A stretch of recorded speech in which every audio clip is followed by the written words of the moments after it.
Chapter 476, Zalazar's Encounter with Demon King Baal. Ding, the quest has been modified. Quest, Savior of the Royal Elves. Description: the Royal Elves imprisoned at the Tower of Zalazar have been fed with demonic energy and are on the verge of becoming demonic elves. Use purification stones imbued with divine energy to dispel the demonic energy and save them before they are lost forever. Reward: tactical UAV and armed UAV. Earlier it was a choice between those rewards. Now it has become a combination of those two. The difficulty of the mission was also increased, but at the very least, the system showed him how to do it, unlike with the other quest where he had to save Eyal. Feeling grateful to the system, Mark asked Zalazar to release every one of them while claiming that he could reverse the process of their demonification as long as they didn't become humans. His bold statement intrigued the Demon King and shocked the other two. After a few seconds of silence, Zalazar nodded. "Fine, you can have all of them. Whether you can do it or not is of no concern to me anyway. You can save them or kill them for all I care. However, I never make deals on empty promises." Zalazar shifted his attention to the 3-foot-tall alien. He ordered, "Bring Eyal here right now. Since the bride is here, we shall proceed with the wedding rituals. Once it is concluded, you shall escort the prisoners and our dear guest to his destination." The mage didn't hesitate to follow the orders. He bowed to his master and raised his staff to leave the place. However, just before he teleported away, Sylvandria raised her voice of objection. "No, I respectfully decline." She spoke in a panicked voice. The 3 men in the room turned toward her. Sylvandria then looked at the Demon King and took a deep breath as she spoke without showcasing any fear. "I was born in the royal palace. However condition it was in, I hope my last day as the High Priestess to be spent there. I'm abandoning my faith, my loyalty, and perhaps my own race. I want to spend my last minute as a free person, not as a prisoner before embracing my new destiny. I request you to please consider my request, Lord Zalazar." "You dare question his orders?" The mage erupted in anger at once for speaking against Zalazar, but the latter stopped him before Mark was even able to react. "All right. Your request is granted, considering you didn't ask for a change in time but only a change in location. Once you return with your husband and accept my power, your people shall be released from imprisonment." "Thank you." The High Priestess let out a smile of gratitude. Meanwhile, Mark's face reddened in anger. The fact that Sylvandria once again was making a deal with the other party without his permission, and Zalazar was not bothering to ask his opinion, really hurt his ego. He felt quite disrespected. He had the urge to go all out right away, but tried his best to keep calmness, telling the Demon King that he would be staying at the tower in that case, and leaving the High Priestess in Vexion's care. Zalazar was fine with it. The High Priestess appeared to be happier when she heard him, and even the mage also welcomed the decision. Soon, Mark ended up standing alone in the presence of the Demon King, and the former's attention was on the holographic screen floating in front of his eyes. He was prepared for any kind of ambush. But his 7 points of luck paid favor in his way, and nothing happened as he feared. The Demon King was neither interested in striking up a conversation, nor did he want to keep his eyes off him. Zalazar was simply staring at him in silence.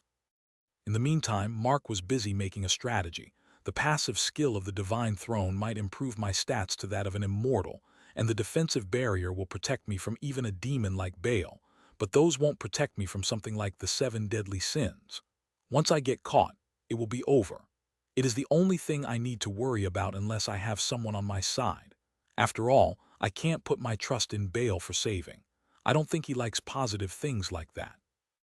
It was then something clicked in his mind and his eyes lit up. I don't need someone to protect my unconscious body. I can just stay hidden and attack from afar. The suit's skill protects me from even Junior God's 13 circle if what the system says is true. This guy won't be able to sense my presence. I guess that's a better idea. The question is, when should I attack? After formulating his strategy, Mark finally opened his mouth, initiating the conversation with the Demon King sitting on the throne. "Mr. Zalazar, I have something to say and I believe it is worth your time." What is it? Zalazar asked. From his earlier observations, he knew that Mark was thinking something, hence he was curious.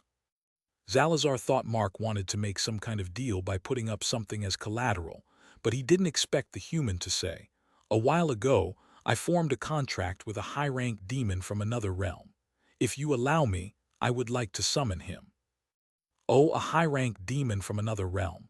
Zalazar, who never met a demon other than his creations, became more curious. Being confident in his own strength, he was at ease regarding Mark's sudden ambush. Hence, he gave permission. Go on. Mark nodded with a smile as it went in his way, and proceeded to click on the tab Orb of Baal, and click on Summon, as it was already charged due to his killings of 2 demonic elves a while ago.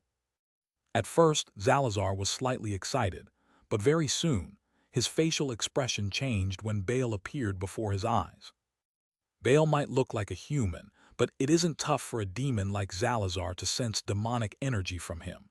He was taken aback as he sensed the power of Immortal realm cultivation from the stranger. Quite surprisingly, Baal didn't flinch a bit. He was completely calm in the presence of an immortal who could hurt him due to suppression. Mr. Zalazar, he is Baal, one of the demon kings of Ars Gosha. Mark introduced the demon. Zalazar was forced to stand up from the throne and slowly flew toward them, landing a few feet away from Baal.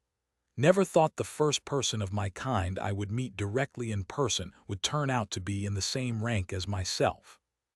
Baal didn't like that comment. The demon in front of him is just an immortal realm demon, the same as one of his legion commanders. Usually, Baal won't get triggered for such a mere comment, but the person who spoke it is a demon, and not of another race. As the king who commanded 72 legions in his realm, every demon except for those other 8 demon kings is inferior to him. He was about to attack for disrespect from a low-tier demon, but Mark's telepathic message stopped him from doing that. Baal merely countered it with a statement. In the Hell realm, there are terrifying existences far beyond your strength, Zalazar. Zalazar raised his eyebrow, stronger than the dragon goddess. Dragon goddess? Baal was taken aback when he heard those words. Letting out a cough to cover up his embarrassment, he slowly said, "Unfortunately, not at the moment. After losing the war against the Jade Emperor, our true ruler, the Abyss Lord, otherwise known as the Devil, went missing. Every demon lost a significant portion of their cultivation. But he is alive, though, as he cannot be killed by any means." The Devil? This time, it was Zalazar's turn to get shocked. "I know that name. When I was born, I heard a voice introducing itself as the Devil and my creator. It tasked me to free it from the banished realm." The banished realm, huh? Now it all makes sense. Baal grabbed his chin, going into thoughts. It was then that Zalazar raised his finger and pointed at Mark. Vexjern, a Machian race warrior from the banished realm, mentioned that this human could be the key to open the banished realm and free the Devil. Me? Mark blinked his eyes several times in a row, pointing his finger at himself as Baal turned around and looked at him. "Now that I think about it, your gravity and spatial abilities can do the job. Not to mention that mysterious divine power. I guess it must be a fate that brought both of us together." A large smile appeared on the Demon King, making Mark shudder for a moment. What the hell? Chapter 477, Absolute Authority. Never in the world did Mark expect that he would feel like his trump card might turn against him. What's more, there's indeed a selfish reason for that demigod realm mage to accept his deal. Until now, he only thought it was because the mage couldn't sense his cultivation rank. Mark put his brain to use. He started thinking of everything he could to avert this crisis and change it into an opportunity. Of course, he would never help them, not because they were demons and evil or something, but it is due to the fact that there is no quest prompt from the system. He has no gain from freeing the Abyss Lord. After 10 seconds of silence, he implemented the best idea he had in his head. As both demons stared at him, Mark reacted by saying, "I'll help you with whatever you want, but I want something from you, Mr. Zalazar." "What do you want? If you can free the Devil, you can have this entire world. I don't care about it," replied the ruler of the tower. Baal added, "Lu Zhen, you know where I come from. If you really manage to do this task, the entire Ars Gotia will owe you. You can have a contract with any demon you wish. You can also have the rare materials from our realm. A tempted Mark waited for a couple of seconds, but there was no quest from the system. He wouldn't believe the promises of the demons without any assurance from the system. As a result, he threw away those second thoughts and shook his head with a smile. I'll tell you when I need it, but for now, I need you to stay still for a couple of minutes and not be alarmed by the thing I'm going to do it. What is it? Zalazar asked curiously. I'll tell you once it is finished, said Mark, as he raised his index finger with a gold ring on it. Absorb, Mark said in a whisper. His eyes were fixed on Zalazar. Ding, the target has 6 points of luck. Please state the number. 6 points, replied Mark in his head. Ding, you have 7 points of luck. Excess luck points will vanish. Proceed. Yes, Mark was firm. Ding, the luck points absorption has been started. Please make sure to stay within a 5-meter radius from the target for a period of 180 seconds. What is this strange energy? Bale looked like he was perplexed as he stared at the finger. Meanwhile, Zalazar appeared clueless. After a few seconds of silence, Zalazar lost his patience and asked, "What were you trying to do?" Mark was slightly taken aback by his response, and realized that he was unaware of the luck absorption, even though the system mentioned to him that demigods and above-realm cultivators have a significant chance of sensing it. Thinking of a quick excuse, Mark said, "Please let me concentrate and don't move for 4 to 5 minutes. I'll explain everything later." Fine. Zalazar stared at the human in confusion, trying to figure out what was going on with him. 3 minutes are over, and Mark received the notification that his luck reached maximum. Once it was done, Mark then spoke to the system, asking it to open the lottery system. Soon, a new window opened on top of the holographic screen, displaying the giant wheel with rewards and empty spaces. Perhaps, the wheel system went through a reset when the system was forced to go offline. The rewards were slightly different from what he remembered the last time he used this feature. Random unique skill. Random bloodline. Random title. Upgrade crystal, superior grade. Main battle tank upgradable. Upgrade stone superior. Mysterious box. Without any expectations, he clicked on the spin. 3,000 credits were deducted and the wheel started spinning. Mark wasn't bothered by the reward he was going to get. He didn't absorb Zalazar's luck just because he wanted to use it in a lottery. He merely wanted to turn Zalazar into an unlucky demon so that nothing would go as this demon lord wanted to happen. Little did Mark expect that his 10 points of luck really turned the situation in his favor due to the lottery wheel. As the wheel stopped spinning after about 30 seconds, Mark saw the arrow pointed at random title. At first, he thought it was a useless reward, but as he saw the details, his mind blew up in astonishment. Ding, congratulations, you won random title as a reward. Ding, you received the title, Absolute Authority. Title, Absolute Authority. Description: when equipped with the title, every living being that formed an equal or a slave contract will be forced to follow the command of the user without any questions. The contracted beings cannot break the contract through any means as long as the title is equipped. Note: Elder Gods, 15 circle, are completely immune to this skill, and true gods, 14 circle, can resist the effect. Now, that's what I call lucky.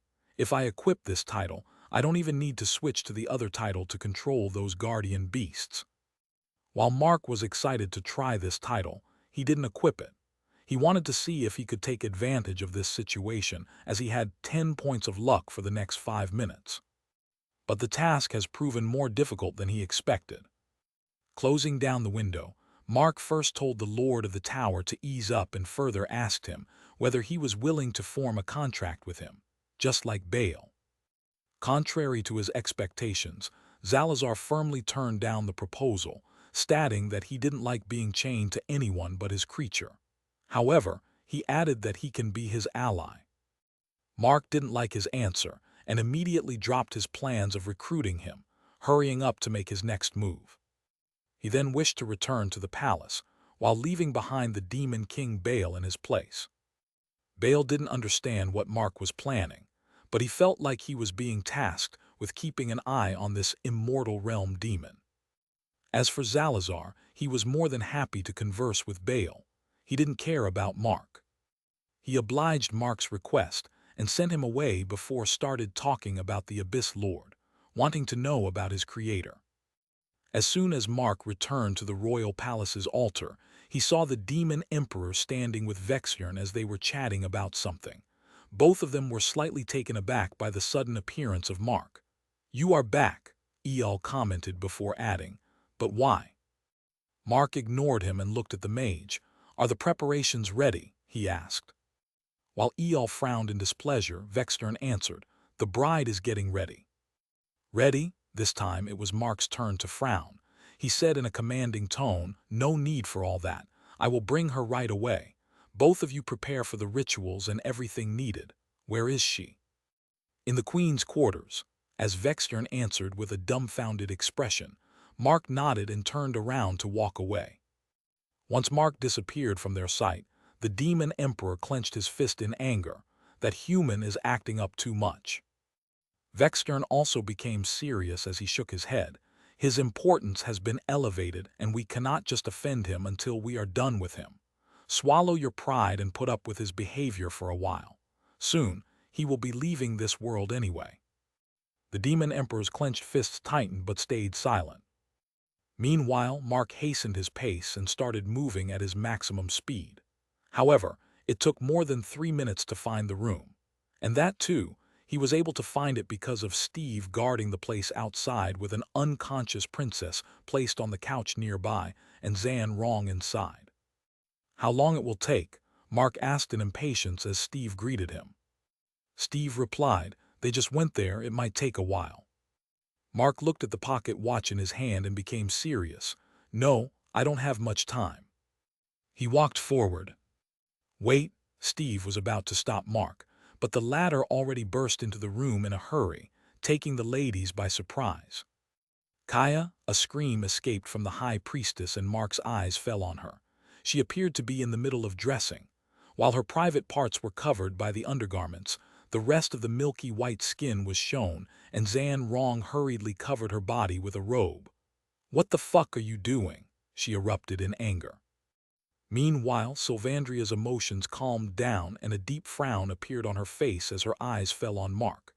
"A deity's blessing," she thought in her head. Chapter 478. Sylvandria's ultimate technique and Mark's reversal.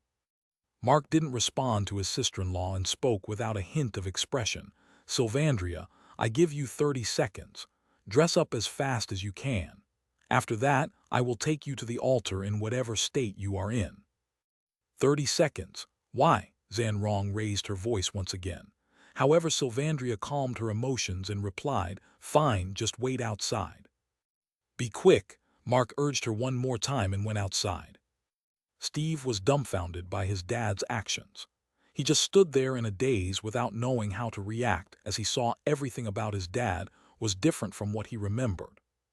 Fortunately, this awkward silence between him and his dad didn't last long as the high priestess exited the room in her bridal wear, once worn by the past elven queen.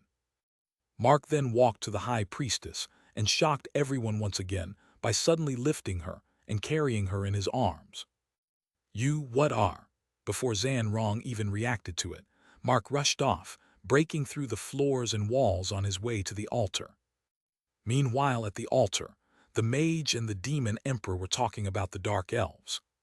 "Just like every midnight, the dark elves will strike us once again today. I wonder what will be their target this time," said the demon emperor in a calm manner. Vexjern also looked calm as if it didn't matter much. "They might have already done it, Eyal. I can no longer sense the presence of the Luminan City's warden."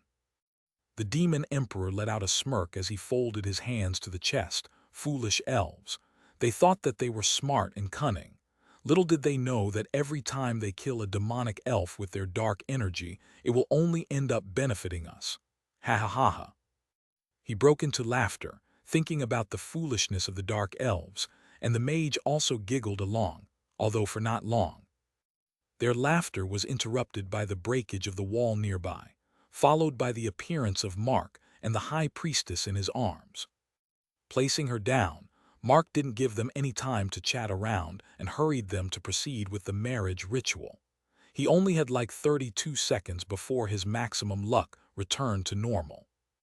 "Why are you in such a hurry?" the mage couldn't help but ask. In response, Mark roared back at him, "Consider it as an order from Zalazar." The mage and the demon emperor were taken aback by his behavior. The high priestess was the same, but she was silent as if she didn't care about it. "All right," the mage nodded after a few seconds, and asked the bride to stand inside the circle with the demon emperor. While it is a marriage between an elf and a demon, the rituals were conducted accordingly with the Machian race, only known to Vexian. Thankfully, he already explained the process to Mark and the others while they were entering the palace. The ritual isn't complicated. The bride and the groom will stand in the inner circle. The officiator will then activate the runes drawn between the inner circle and the outer circle. The runes will then bind both of the souls. It's just like a beast is contracted to master. In other words, the high priestess will turn into a slave for the demon emperor. And when the bride and the groom consummate, the marriage will be considered complete. The first part will usually take anywhere from 30 seconds to an hour. Since Vexian is a demigod, he estimated that it would take around 40 seconds. Glancing at the pocket watch, Mark stood outside the outer circle and let the ritual proceed. The high priestess and the demon emperor were standing inside the circle as the bride and the groom, while the mage stood in his position, not far away from them. He raised his staff above his head. "Verithin nar lunduil andrakil, verithin nar lunarith corindar, salvaria unduil ar undar silvethin vethar, unindrial tandur veneranthar." The mage started with his incantation, and the runes were lighting up one after another. His eyes were closed and his voice echoed all over the palace. 10 seconds into the ritual, the calm-looking high priestess suddenly changed. She became serious as she clenched her fists. She took a glance at Mark. He looked calm as he was staring at the mage. "Farewell," she muttered under her breath. The demon emperor heard her voice and turned his head. It was at that moment he saw Sylvandria was taken over by a bright light. She suddenly exploded into countless specks of light and covered the entire altar in the form of a dome-shaped barrier. A layer of gold-colored barrier formed upon the floor, imprisoning the three of them. The mage was forced to halt the ritual and looked at his surroundings. He was stunned, just like the demon emperor. Even Mark was also shocked, although for a different reason. His eyes fell on the new window floating on top of the skills section, while the sound of a bell rang in his head. "This woman," he gritted his teeth. "Ding, you received an emergency quest, Save Sylvandria." Quest, Save Sylvandria. Description: using her divine soul as a sacrifice, Sylvandria has created an indestructible divine prison that will imprison anyone under an immortal realm. The prison will reduce the prisoners to nothing. Use Neo's reversal ability to reset it back and save her. Reward: Rank 1 Android. Ding, an indestructible divine prison has been launched against the host. Increase stats above 11 points to prevent death. The divine prison started retracting its size, alerting everyone inside. "Curse you, elf!" the demon emperor roared as he gathered an enormous amount of demonic energy in his palms. The mage was also preparing a skill attack to destroy the barrier. Meanwhile, Mark quickly opened the inventory and took out the divine throne in his original form. As soon as he did that, the system sent him a notification. "Ding, divine aura is activated. Your stats rose by 2 points." After securing his life, Mark took out a handheld cannon from the inventory while taking a seat.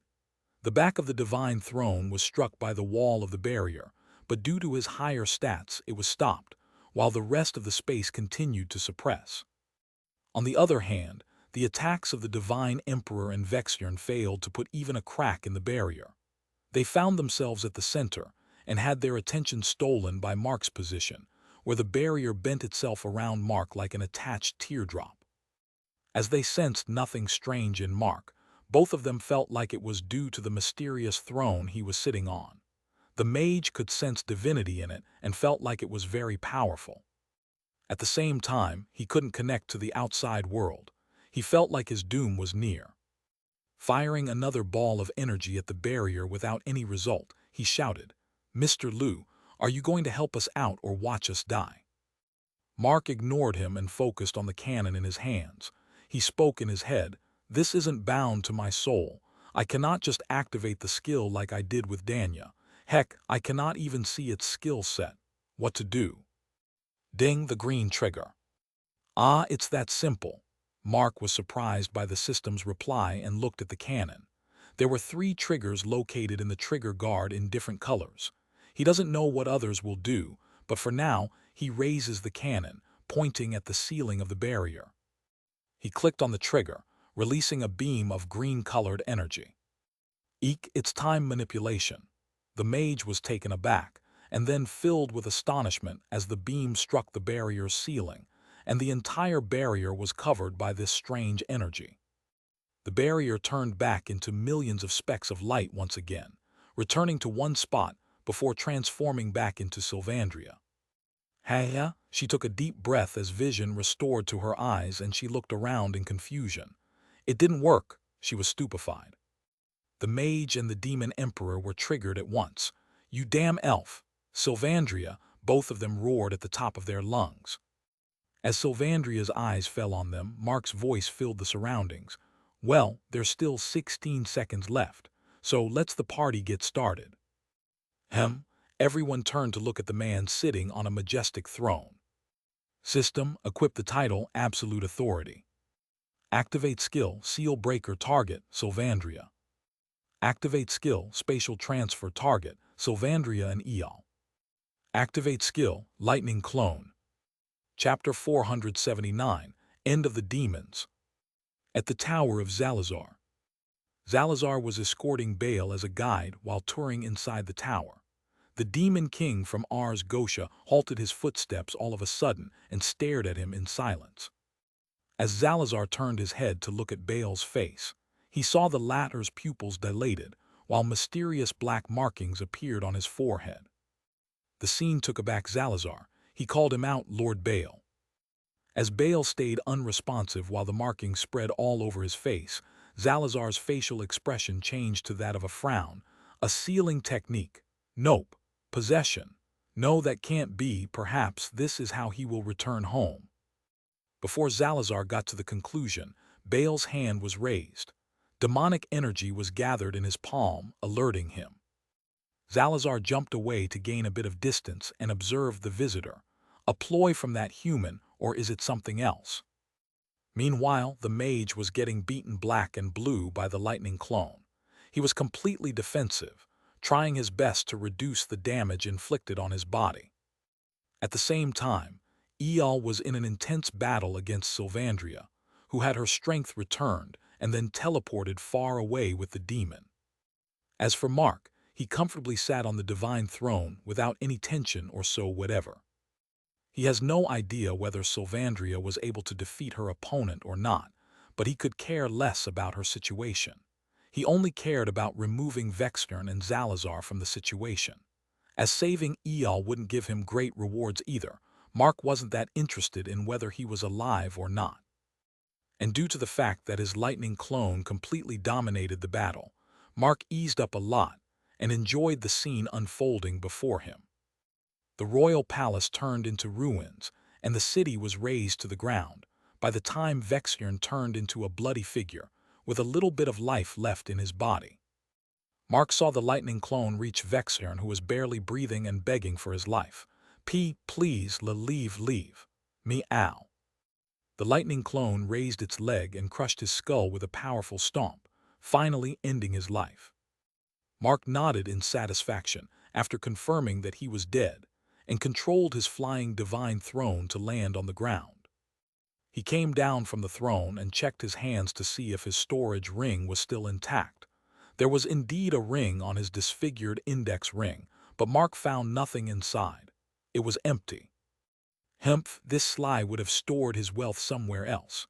Nevertheless, there's no need to search for it when the world is mine to mine, mumbled Mark as he turned around to walk away, leaving behind the corpse on the ground.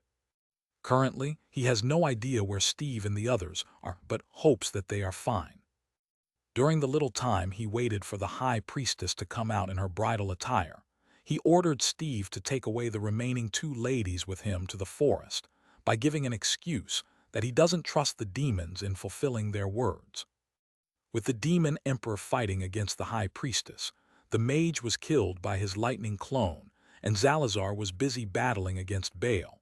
Mark was confident that no one else could stop a supreme being like Steve, who was born with a powerful bloodline like the Phoenix. Roughly after an hour, he was done with his battle. He received the notification of quest success. Ding, you completed the quest, kill Zalazar. You received a random tier 5 bloodline. Check out the inventory. At that time, he was actually flying toward the forest while wearing the exoskeleton suit for enhanced vision. If not for Steve, he would have returned to the forest with his teleportation skill now that he knew both of the locations. As Steve was traveling by land and Mark had no way to contact him, he had to go the hard way. Of course, he was aware that they wouldn't be easily found, as the High Princess mentioned that the princess knew various secret tunnels from the palace and the city. Not to mention, it is midnight in this part of the world.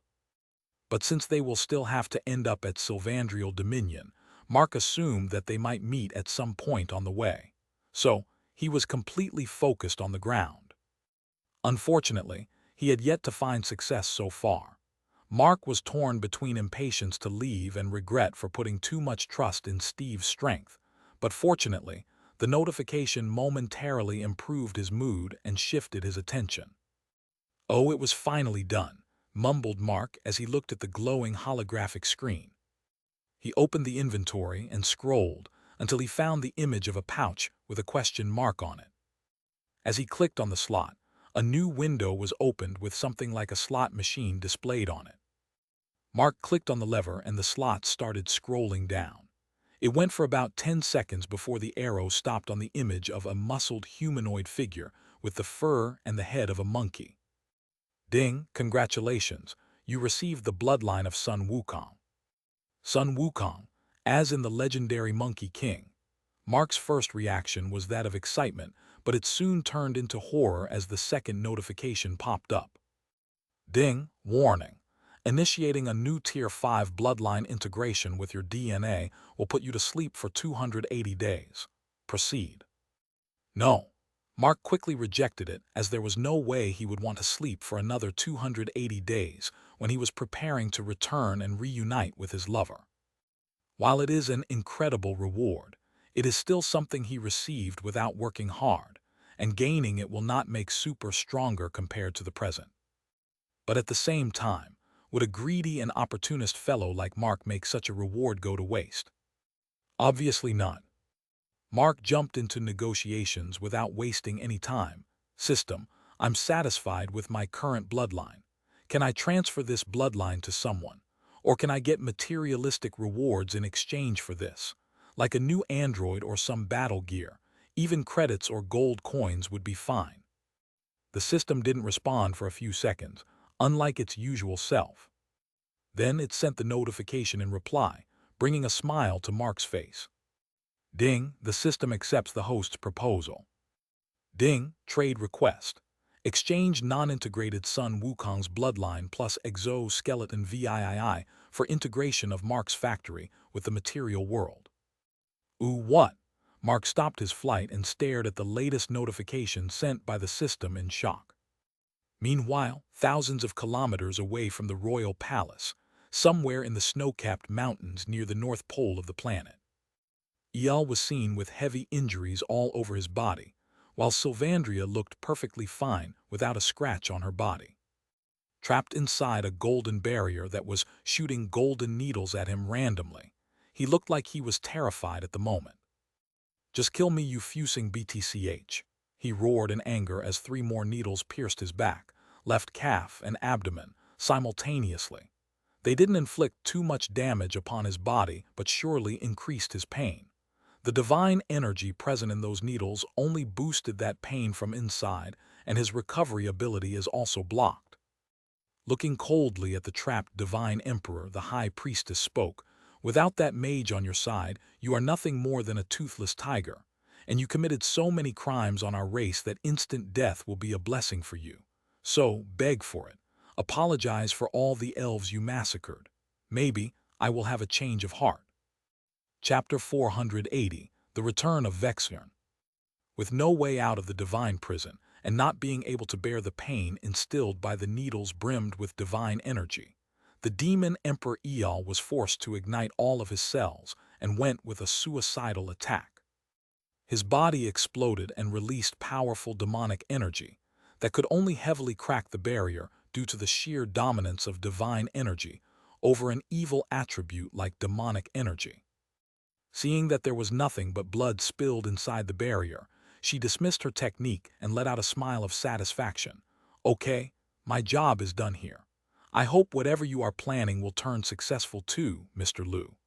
She mumbled to herself, rekindling her hopes on the human as she realized that everything he had done so far was a giant ploy to defeat the enemies. Little did she know that this timely ending of her battle would indirectly affect Mark's choice. Back in the wilderness, Mark was thinking about how to negotiate the terms with the system, despite the fact that he thought it was worth integrating the factory in his mind with the real world even if he had to give up the suit. It is not like this celestial-grade suit will be of any use to him in battle. However, after spending months with the system, he knew that in a deal, he should never accept what the system has to offer. Just as he was wondering what to ask, Sylvandria's battle came to an end, and his mission became a failure as a result. Ding, Eol's physical body was destroyed without a trace. Quest, Save Eol is failed. Ding, you receive a new emergency quest, Resurrect Eol. Quest, Resurrect Eol. Description: with the destruction of his physical body, there was no other way for Eol to revive. The host must obtain the soul that was trapped in a treasure and resurrect him using an inanimate humanoid figure as a host. Reward: Space Station upgradable. Except rocket launching station disappeared and the system is giving me the space station. What kind of bullshit play it is playing with me? Mark was offended at first, but then he thought that he could probably include it in the negotiations as he considered the rocket launching station not a big reward. Since he didn't go far with his request, the system also agreed with the new deal, taking away the suit from him alongside the Tier 5 bloodline reward, and giving him the launching station along with integrating the factory with the real world. While the system asked him to choose a plot of land to fix the factory and all of its facilities, Mark asked for time. The system accepted it and sent a mystery package to his inventory. Upon using the mystery package, Mark could place it on flat ground with no objects blocking it and build the factory, which will be upgraded just like the one in his mindscape. 3 days later, at the royal city of New Sasa Alinar, a city that was named by Sylvandria for the new beginning of the elves, a throne was placed on a podium and thousands of surviving elves were assembled along with the rescued members of the royal family. The original heir to the empire, Prince Alvis, was still alive, but he remained in the bunch, while the princess sat on the throne owing to the fact that Mark, the savior, wanted her to rule the land. He never mentioned marrying her or anything, but the royal elves were aware of the prophecy, and they automatically assumed Mark would be on Princess Aloin's side. Hence, the royal elders and even the prince accepted his verdict, letting the high priestess proceed with the coronation ceremony.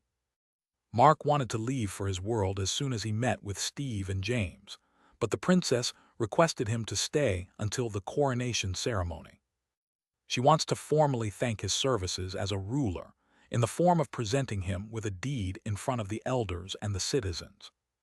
This special deed contained an agreement from the elves that he could mine their world as much as he could and anywhere he wanted for the next 999 years. Whether the current ruler gets overthrown by someone else, the agreement still cannot turn void. With Bale on his side, Mark doesn't need some deed to mine the resources of this planet. However, Formally getting the permit will make his job easier, as he wasn't the one who was going to mine but his robots. He plans to spread huge amounts of them all over the world and acquire the rare materials. Since waiting for 3 more days wasn't a big deal, Mark accepted her proposal and patiently stayed as their guest until the coronation ceremony was completed. The day had arrived, and Mark was also standing along with his 3 companions and the royal elves on the large platform, watching the high priestess reciting some strange incantation, and the princess being enveloped by Sylvandria's divine energy. Once the incantation was finished, the divine energy that surrounded her made its way to her head, gathered to become a single ball of light before it transformed into an exquisite-looking crown. As the High Priestess of Ixodus Empire, I hereby announce that the coronation ceremony has been completed. Subjects of the Ixodus Empire, kneel to your ruler. All hail Queen Aloan. Everyone except for the High Priestess, Mark, James, and Steve knelt down at the same time and cheered. All hail the Queen. As a citizen of the Ixodus Empire for a few years and still considers herself a citizen, even Zan Rong followed the same as others. With a smile on her face, Aloan Silverleaf then rose to her feet and spoke. Before I address the public, I wish to thank a special person who made this all possible. Several gazes fell upon Mark. If she wasn't going to return here, our savior would have never come to our world. On behalf of all the citizens of the Ixodus Empire, I would like to say thank you to Marina Zan and present this treasure as a reward. Aloan took out an artifact that looked like a fist-sized diamond. The royal elves started murmuring among themselves, the majority of whom agreeing that it is too precious, and some were wondering when such a diamond existed in their treasury as they never saw it before. Mark didn't care at first as it was just a diamond, and he was just trying his best to not show his impatience of getting his reward and returning to his world. But then, as Zan Rong stepped forward and took the diamond in her hands, James raised his voice and this gained his attention. Of course, everyone's too. Ms. Zan, throw away the diamond. There's something wrong with it, shouted James as he rushed forward. Surprisingly for him, Steve firmly caught his arm with a serious-looking expression. What are you doing? While James asked him, Mark activated his eyes of God's skill and inspected the green-colored diamond that started glowing in Zan Rong's hand. Cursed Diamond of Vexion. Description: a cursed artifact created by Mage Vexion. Apart from its master, those who touch it will get trapped inside. Note, it only works on those with cultivations below 10 circle. Destroying the artifact will kill the prisoners too. By the time he read the details, a powerful suction force erupted from the diamond and absorbed Zan Rong in an instant. Amid the surprised gazes of the spectators, the princess started laughing as she picked up the diamond. Foolish little human. Your Majesty, the High Priestess was shocked at Aloan's actions. What are you doing? Tilting her head and coldly looking at Mark, Aloan spoke. Do you really think you have killed me, human? Whatever you saw was nothing more than a grand illusion created by me. Ding. Chapter 481. 7 Deadly Sins once again. Unexpected lustful wife. Ding, you receive an emergency quest. Save your companions. Quest: save your companions. Description: Mage Vexion fooled the host with a false death and possessed Princess Aloan. He also captured Zan Rong and his cursed diamond. The host must save both of them and end his life. Reward: battle tank upgradable. After provoking Mark and the others to save their new monarch if they can, Aloan, who was under the control of Vexion, disappeared into the diamond. Thud. The cursed diamond fell on the platform. Mark would usually have no interest in saving Aloan, and that too, when Sylvandria already gone inside. However, he was forced to go into the diamond to save her, as not only there was a reward but even his future sister-in-law was also there. If something happens to Zan Rong, he won't be able to look into his brother's eyes when they reunite in the future. Of course, he wasn't a fool to walk into the trap without thinking about the risk. Since the details of the diamond explicitly stated that it could only trap the people with demigods and the lower realm, Mark was confident that he could return safely as long as he would summon the divine throne and increase his stats to more than 11 points. However, the result is vastly different from what he expected. Mark found himself in the exact situation he didn't want to see himself in. He was trapped inside a story filled with 7 deadly sins once again. This time, although he was purely conscious, he was in an extremely embarrassing position, finding himself on a bed in a naked state. An energy rope tied his hands and his eyes were covered by a cloth. However, there is someone on top of his private part, bouncing like a rabbit and screaming like a professional adult star from his past world. Mark wanted to call out for the system, but it was quite enjoyable for him. He wanted to take off his blind, but as he tried to move, the woman would grab his hands and force him to focus on enjoying her riding and dirty talk. This went on for at least 3 minutes straight, and she grabbed his cuffed hands to put around her body, kissing him deeply. By this time, Mark was already filled with lust and he forgot about his original mission. In fact, he began to like this blind sex. Eventually, he took control of the situation until he finished it and removed the black cloth over his eyes, only to get shocked by the person lying under him and looking at him with such lustful eyes. Sylvandria, he couldn't help but let out a scream. The surprise was evident on his face. The woman was surprised by his reaction. "Of course, it is me, my hubby. Who do you think it is going to be?" She furrowed her brows in displeasure. Mark instantly realized that it was indeed the 7 deadly sins, but how did this mage have such power? He became confused. Quite possibly, Zalazar might have helped Vextern during its creation, he assumed. The last time he was trapped in such a story, he only got out after realizing that it was an illusion. But this appeared to be different. Mark didn't know how to escape, and could only theorize in his mind that he must defeat his inner devils to get out of this place and save his companions. "My hubby, dear." Taking a deep breath, Mark then apologized, trying to check her personality in this story. "Nothing, dear. Because of the blinder and your sexy voice, I momentarily forgot about you completely. Let's not do that again." "Ah, okay." Contrary to her wild side during those intimate moments, she became calm and composed as she continued to speak. "Anyway, I want to say it at an appropriate time, but I guess I'll tell you right now. We have received the invitation to attend the summit organized by the Dark Elves. I still haven't accepted it yet, as it might seem to the Queen that we are formally siding with more Gondamen." Mark doesn't know the story but doesn't want her to realize it and create hurdles for him. Hence, he answered, "Let me think about it for just one last time." Sylvandria stared at him for a few seconds and nodded. "Fine. Let's sleep and talk in the morning." The replica of the High Priestess closed her eyes and fell asleep after a while, leaving behind Mark, who was filled with various thoughts.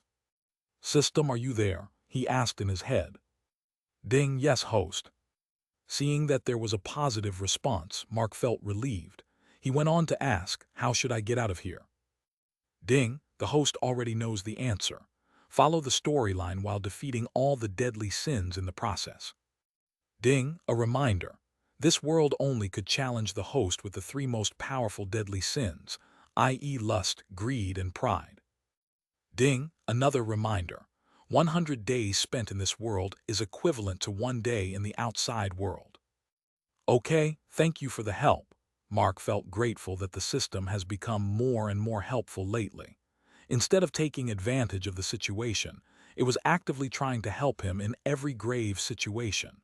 Of course, not assisting in some missions can be understandable, as they were more of a choice. 6 days passed in the blink of an eye. Mark has become more used to this place, which is a complete replica of the Ixodus Empire. The story is that Alolan Silverleaf is the reigning ruler of this world. Sylvandria is the former High Priestess and was expelled from the kingdom due to the fact that she broke her oath of celibacy and fell in love with the hero. The hero, as in Lu Zhen, who defeated the demon emperor, married her and moved out of the kingdom. Apart from that, he also took in the corrupted elves as his own people instead of executing them. The Empire gave him region and formed a pact in order to ensure that he stayed loyal to the throne. As a result, with a small demonic elf army, he was living in an independent village on a mountain. As for Zan Rong's replica, Mark never heard about her. But then again, as he knew that everyone was merely an illusion, he could care less about the girl and focused more on defeating the deadly sins by exercising control over them. However, he realized that this task was almost next to impossible. He could never control his lust. Only 6 days had passed and he slept with his wife, Sylvandria, 23 times already.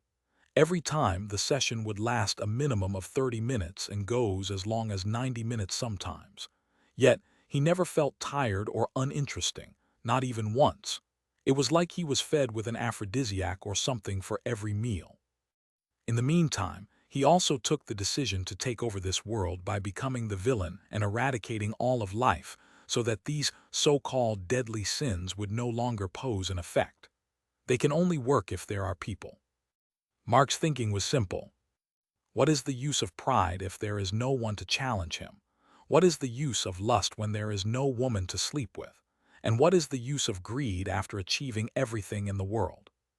Hence, he would do the same for his friends, and even his so-called wife, after killing his enemies. Since spending 100 days here is equivalent to 1 day outside, he felt like he had enough time to accomplish everything. As a result, he accepted that invitation and finally started the storyline 6 days after he walked into the trap. Chapter 482, Sylvandria escaped the mind control. What does it mean? Along with a few corrupted elven warriors, Mark and Sylvandria started their journey to the other side of the world. They reached Gondamin, the capital city of the Kingdom of Dark Elves, after traveling for roughly more than 21 hours. Even in such time, both of them had passionate sex in the wild 3 times, once in a forest, once behind the waterfall, and once in the carriage drawn by the horses. After reaching the underground city of Gondamin, they were welcomed with great respect by the Dark Elves, despite their disgust toward demonic beings as well as celestial elves. They made sure that neither Mark nor Sylvandria would feel any discomfort about the visit. The reason for their hospitality is obvious. Sylvandria is a supreme being, and Mark is the hero with unknown cultivation and mysterious abilities. Following the plot, Mark cooperated well by putting up his fake smile until the round table conference started 2 days later. Apart from Mark and Sylvandria, there are few other guests who aren't dark elves. Some of them were sun elves, some of them were moon elves, and some of them were mixed races. All of these 5 groups are said to be working independently, but for the same cause, the dethronement of Alolan Silverleaf and the destruction of the ruling class. The Prime Minister of the kingdom started the meeting by introducing the guests to others. Without any surprise, Mark and Sylvandria drew attention from everyone. He then went on to say how bad is the ruling class and how they should work together to bring them down, blah blah blah. Mark listened to everything in a calm manner, but his expression of disinterest was caught by Thyrendor, the king of dark elves. Thyrendor couldn't help but comment before anyone even got to respond to their plan. Lu Zhen, you seemed like you don't approve of the plan. In an instant, the gazes fell upon the couple. Perhaps this was how the storyline is written, thought Mark, and then replied while resting his elbows on the table and leaning forward, I have something better that will end their era within a span of a few weeks. Few weeks, Thyrendor furrowed his brows. Please explain, he said. Mark then spoke. Simple, remove the queen and create a civil war. Killing the queen. The guests looked at each other and started whispering among themselves. It was then Thyrendor broke out into laughter. And how do you propose to do that? We heard that hero Lu defeated the demon emperor by himself. So, you might think it is a piece of cake for you, but I should remind you that the divine treasure in the hands of the queen will nullify any type of attack that targets her. If you want to try your luck, please do so. Mark shook his head with a smirk on his face. When did I say we should kill the queen? I merely said that we shall remove the queen. Abducting her would be enough. Isn't it more difficult than killing? Thyrendor's frown only deepened further, not being able to understand what this human was thinking. Mark merely raised 3 fingers in response. Give me 3 days and I will give you the civil war that you want. The rest, however, will depend on your abilities. In case of a full-blown war, I expect your assistance, Thyrendor commented. Mark nodded firmly. Of course, that goes without saying. Here's a toast for the new alliance. Cheers. The next day, while his wife and subordinates returned to their home, Mark made a visit to the capital city.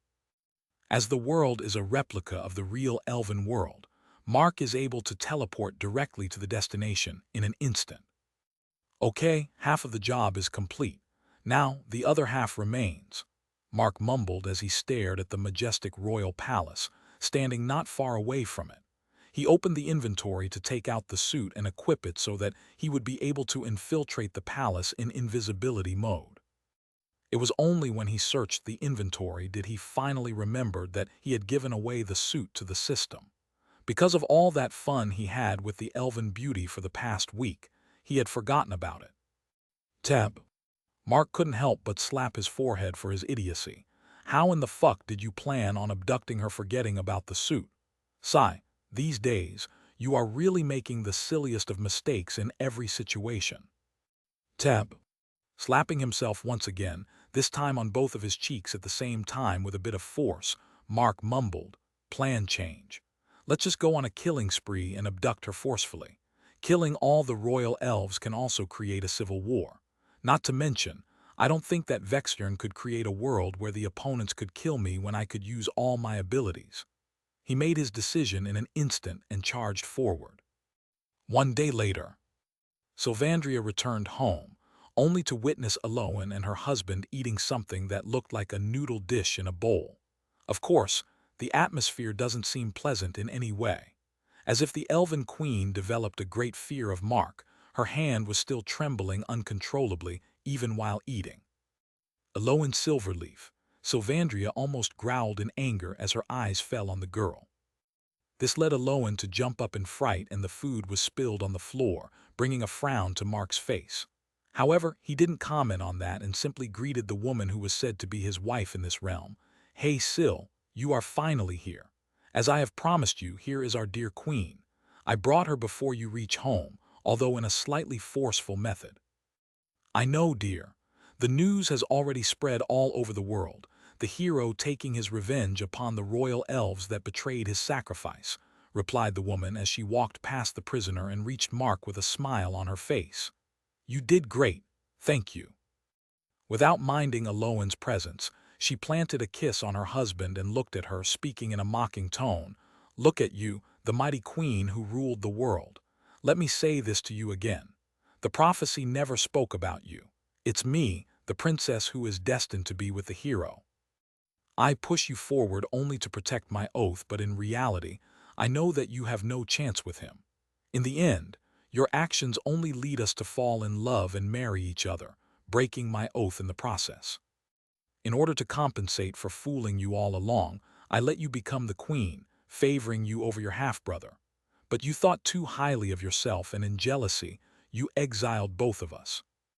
That day I merely accepted your decision and left in silence only because of my lingering feelings toward my homeland. Once that last bit of kindness is gone from my heart, your doom has been set into motion. It won't stop until I destroy everything you stood out for. Mark was silently watching Sylvandria's speech and trying to analyze it. Some of those words indeed developed suspicion in his heart. That's right, Sylvandria's full name was Sylvandria Silverleaf. Despite being an avatar of a deity and the high priestess, she was born as a princess. That remains a fact. He couldn't help but remember how the high priestess, real one, tried her best to betroth the princess to him, and when it seemed like it didn't work, she didn't hesitate to sacrifice herself to take out the demon emperor, Vexjern, and perhaps even himself, Mark, in the process. One part of his brain says that he shouldn't take the words of a replica too seriously, and the other part of his brain says that the real high priestess was indeed up to something.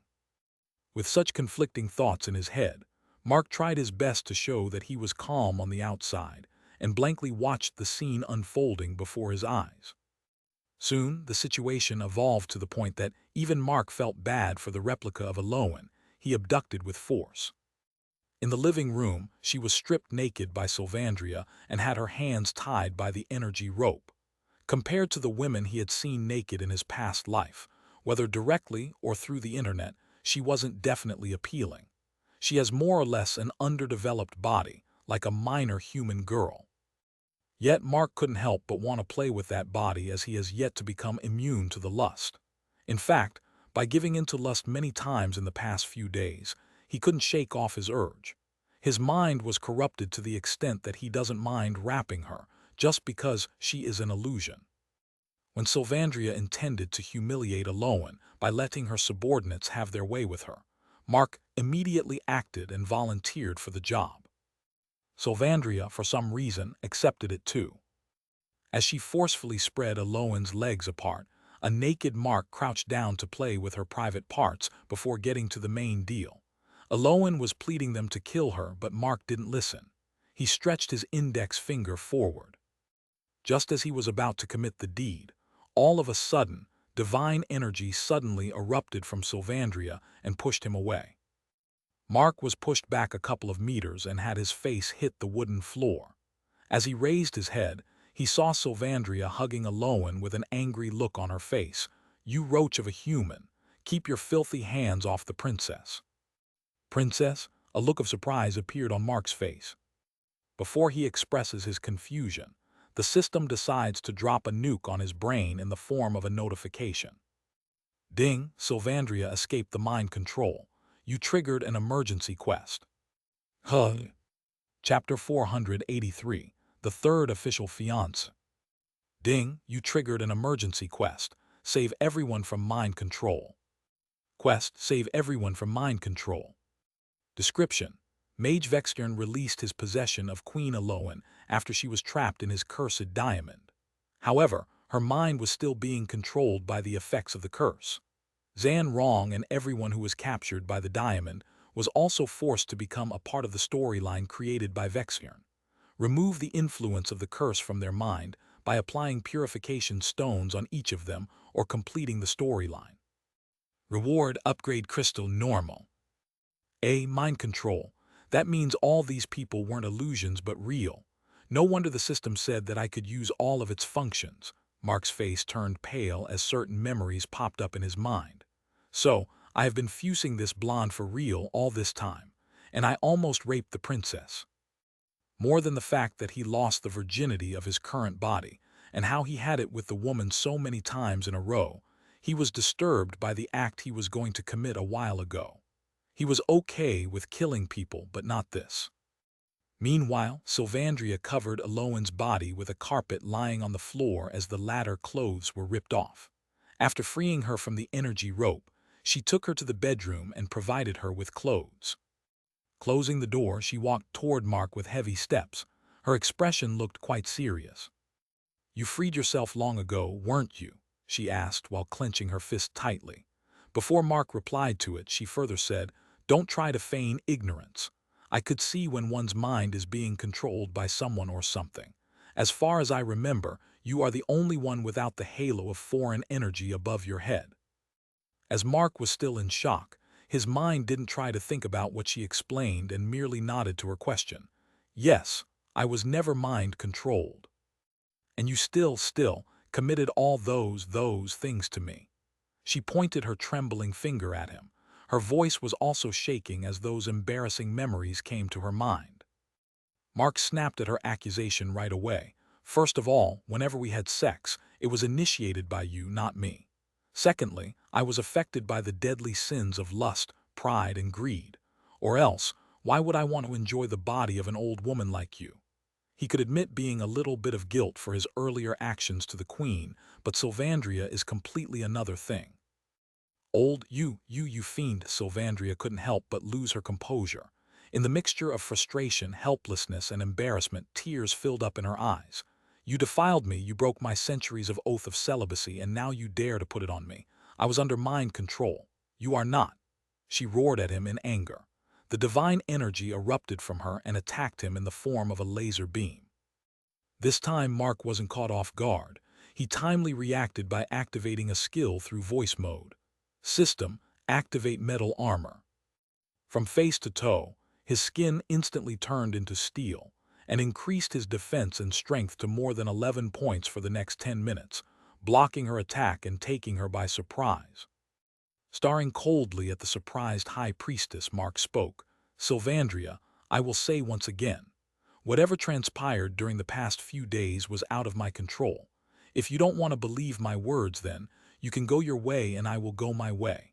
And also, this is the last time I'm going to ignore your preposterous actions against me." "You don't have an ounce of equality that a hero has," commented the High Priestess as she took a step back in a slight bit of fear. In response, Mark shrugged his shoulders. "I never claimed to be one, and I don't believe in such prophecy bullshit."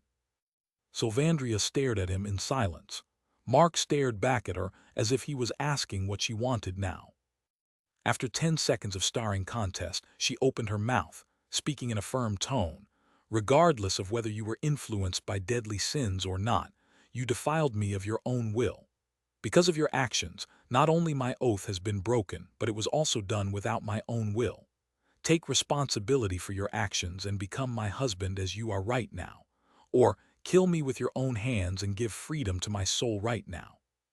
"Taking responsibility, husband, or kill you? Stop bullshitting around," Mark scoffed at her statement, not taking her seriously. He further added, "What will you do if I refuse to do either?" As if Sylvandria expected such a response from him, her facial expression didn't change a bit, and she replied without a moment of waiting. "If you do neither, I will hunt you and your loved ones as long as I live, and will continue to haunt them as the ghost as long as they live." "Ho, you will hunt down my loved ones. You must really forget it." Mark's facial expression became cold once again, and he clenched his fist. He was about to attack her, but the notification from the system stopped him from proceeding further. "Ding, you triggered an emergency quest. Marry Sylvandria." Quest: Marry Sylvandria. Description: take responsibility for your actions and accept Sylvandria Silverleaf as your wife or face the consequences. Conditions of failure: rejecting the quest or the death of the target before marriage. Consequences of failure: the host's most loved one will be cursed, and hostility will be generated with elven goddess Airdrie. Reward: factory upgrade max level. "Okay, I accept." Mark changed his words in the middle of his statement as soon as he saw the quest pop up before his eyes. However, it wasn't without conditions either. He further said, "But I already have 2 fiancés waiting for me to marry them. Your number will come after them. And if you have to marry me, you have to sacrifice your homeland forever and follow me to mine, swearing allegiance to me. Even after marriage, you shall not expect any love from me, for my heart was already occupied by someone. Until then, you shall act as my subordinate or an ally or maybe a friend, whatever you want, but nothing more than that." Sylvandria didn't bother to digest all of those conditions and simply nodded her head. "Fine, I agree. It doesn't matter what the conditions are. As long as my soul doesn't get tainted, I'm happy with everything." After a while, Mark pressed the yellow-colored glowing stone onto the forehead of Elowen. In an instant, the mind control on her was dispelled, and she was brought to her senses. Fortunately, due to her low cultivation realm, Elowen remembered nothing when she was being mind-controlled. In fact, the last thing she remembered was when she was walking through the tunnels below the royal city of Sasa Alaner. Hence, with Sylvandria's cooperation, it became easier for Mark to hide the embarrassing truth and make her cooperate with them in completing the storyline. As various factions were planning to launch a civil war, Mark and Sylvandria returned to the royal castle along with the princess before she gathered the citizens living in fear and announced that the dead royal elves were planning on betraying her as she planned on abolishing the monarchy. Elowen claimed that she did it to remove the traitors. Mark then spent the whole month eliminating the corrupted elves, negotiating with the Dark Elves and all other dissatisfied rebel factions to create a country that would be run by democracy. Meanwhile, the monarch will merely be the head of the state with limited veto powers. Obviously, some didn't accept such a thing, and Mark didn't hesitate to eliminate their entire factory in secret, giving the rest of the factions a firm message. With everyone getting what they want, peace was established quicker than Mark or Vexjern expected, ending the storyline. Until the end, Mark couldn't find where Zan Rong was. But once it was over, the world disappeared on its own, and hundreds of them appeared in something like an endless white room at the same time while Mark received the reward for completing the quest. There they saw the green monster, Vexjern, floating in the air and busy meditating. Until a while ago, he was absorbing dark energy from the battles occurring in the storyline created by the world. Once it was cut off, he was forced to open his eyes and saw Mark along with the rest of the confused bunch. Rage took over Vexjern, not just because his ego was deeply hurt by the end of the storyline, but also because his plan of resurrecting Zalazar was foiled by the one he underestimated. He planned to use the deadly sins on Mark to create the war and get what he wanted. But once Sylvandria got her senses, Mark started resisting the lust by tying up his eyes whenever he got the feeling. As for pride and greed, he was freed from both of them at the same time when he saved Aloan, and then helped her create a new country with power being given to the people. Despite being filled with rage, Vexjern didn't try attacking Mark. On the contrary, he used his telepathic connection with the cursed diamond to let him and the princess teleport out of it, taking everyone by surprise. In the outside world, as James chased after the mage and his hostage, Steve stayed there until Mark summoned the divine throne and increased all of his stats to above 11, forcefully breaking the diamond from the inside as it became impossible for the artifact to hold him. As for why he didn't do it earlier, the system informed him that he would kill the rest of the real prisoners stuck in the storyline. Since he couldn't find Zan Rong, he waited until they got out of the story. Hundreds of people appeared on the platform, still filled with confusion in their heads. Transforming the divine throne into a flying carpet, Mark and Sylvandria then flew in the direction pointed by Steve at hypersonic speeds to catch up to their target. Chapter 484, Returning Home and a Piece of Bad News. Due to the extreme speeds displayed by the divine throne which nearly threw off Sylvandria, and she had to tightly grab Mark's arm to stay on it, both of them went past James and caught up with the mage. When they caught up, Aloan was seen unconsciously suspended inside an energy bubble. Upon seeing his back, Mark didn't waste time in unleashing the lightning bolt onto his head, not wanting to get fooled once again. This time he didn't fail. With a strike of lightning from the heavens, the mage was turned into ashes in a split second, and an unconscious Aloan started falling down. Mark controlled the carpet to increase its speed, and Sylvandria caught the Elven Queen, as well as Vexjern's staff in a jiffy. Once she was caught, Mark finally paid attention to the notification on the holographic screen. Ding, you completed the emergency quest, Save Your Companion. The reward has been sent to the inventory. Since the reward had been issued, Mark was sure that the target was eliminated, and he felt more or less relieved. But the only issue is that he wasn't able to capture Vexjern's soul. Back when he thought he killed him, Mark didn't think of it because the Orb of Baal couldn't absorb the souls when the Demon King was summoned. Right now, he wanted to do it but still couldn't do it as it was already filled with the kills he had during the past few days he spent inside the cursed diamond. As a result, the mage's soul was able to escape from his grip. Whether it will go to the spirit realm or plan for getting a new body is something Mark had no intention to care about. The mage doesn't know about his world, and neither does Mark care what happens if the mage returns and supposedly wreaks havoc in the Ixodus Empire. He has more important things to focus on, at the moment. Placing the attention on Aloan, Sylvandria tossed the staff to Mark. He caught in reflex and used his God's Eye skill to inspect its details. Upon seeing a particular detail, a rare smile appeared on his face. Sylvandria was puzzled at his reaction. She couldn't but ask, "It's just a semi-divine weapon. Is there something more to it?" Mark replied while continuing to stare at the staff, or more like the translucent gem that was adorned at the head of the staff. "Let's just say your world's hero will be resurrected in a few moments." "Huh, what are you saying?" Sylvandria looked at him questionably, wondering whether her badass fiancé was bragging about himself or something. Mark then controlled the flying carpet to land on the ground.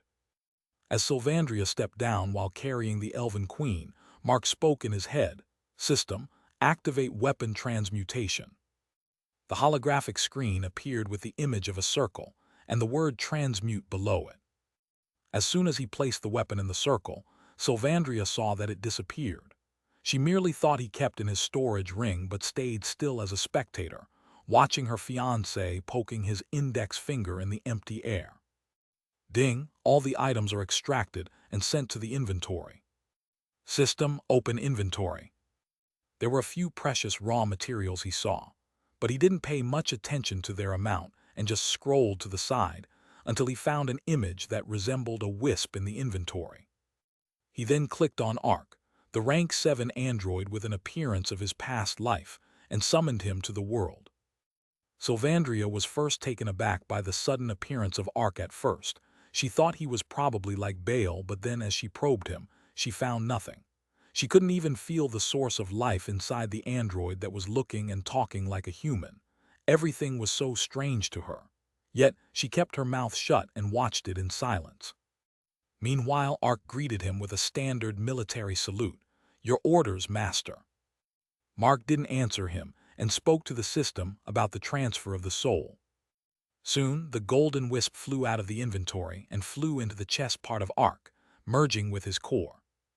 Ding, the emergency quest, Resurrection of Eyal, has been completed. The reward has been sent to the inventory. Ding, Eyal's soul was found to be strong enough to dominate AI in Ark's core. Do you wish to wipe out his memories to retain Ark's personality? Note, regardless of the outcome, the loyalty of the android to Mark will not change. Mark already discussed this matter with the system, hence, he went with the refusal. No, don't wipe it out, but remove his connection to my inventory as well as my memories from both of my lives. Ding affirmed, finalizing with the merge. Waiting time 30 seconds. Half a minute later, Ark's behavior changed completely from earlier. Taking a step back involuntarily, he checked his arms and legs before taking a look at Mark. I didn't expect to see another android in my life ever again. What's more, my consciousness was planted in one. What planet are you from, bro? Sorry, I was too excited. Anyways, I thank you, my fellow human. The commands say that I should address you as master. You won't mind if I call you with another honorific, would you? Calling someone a master sounds very old-fashioned.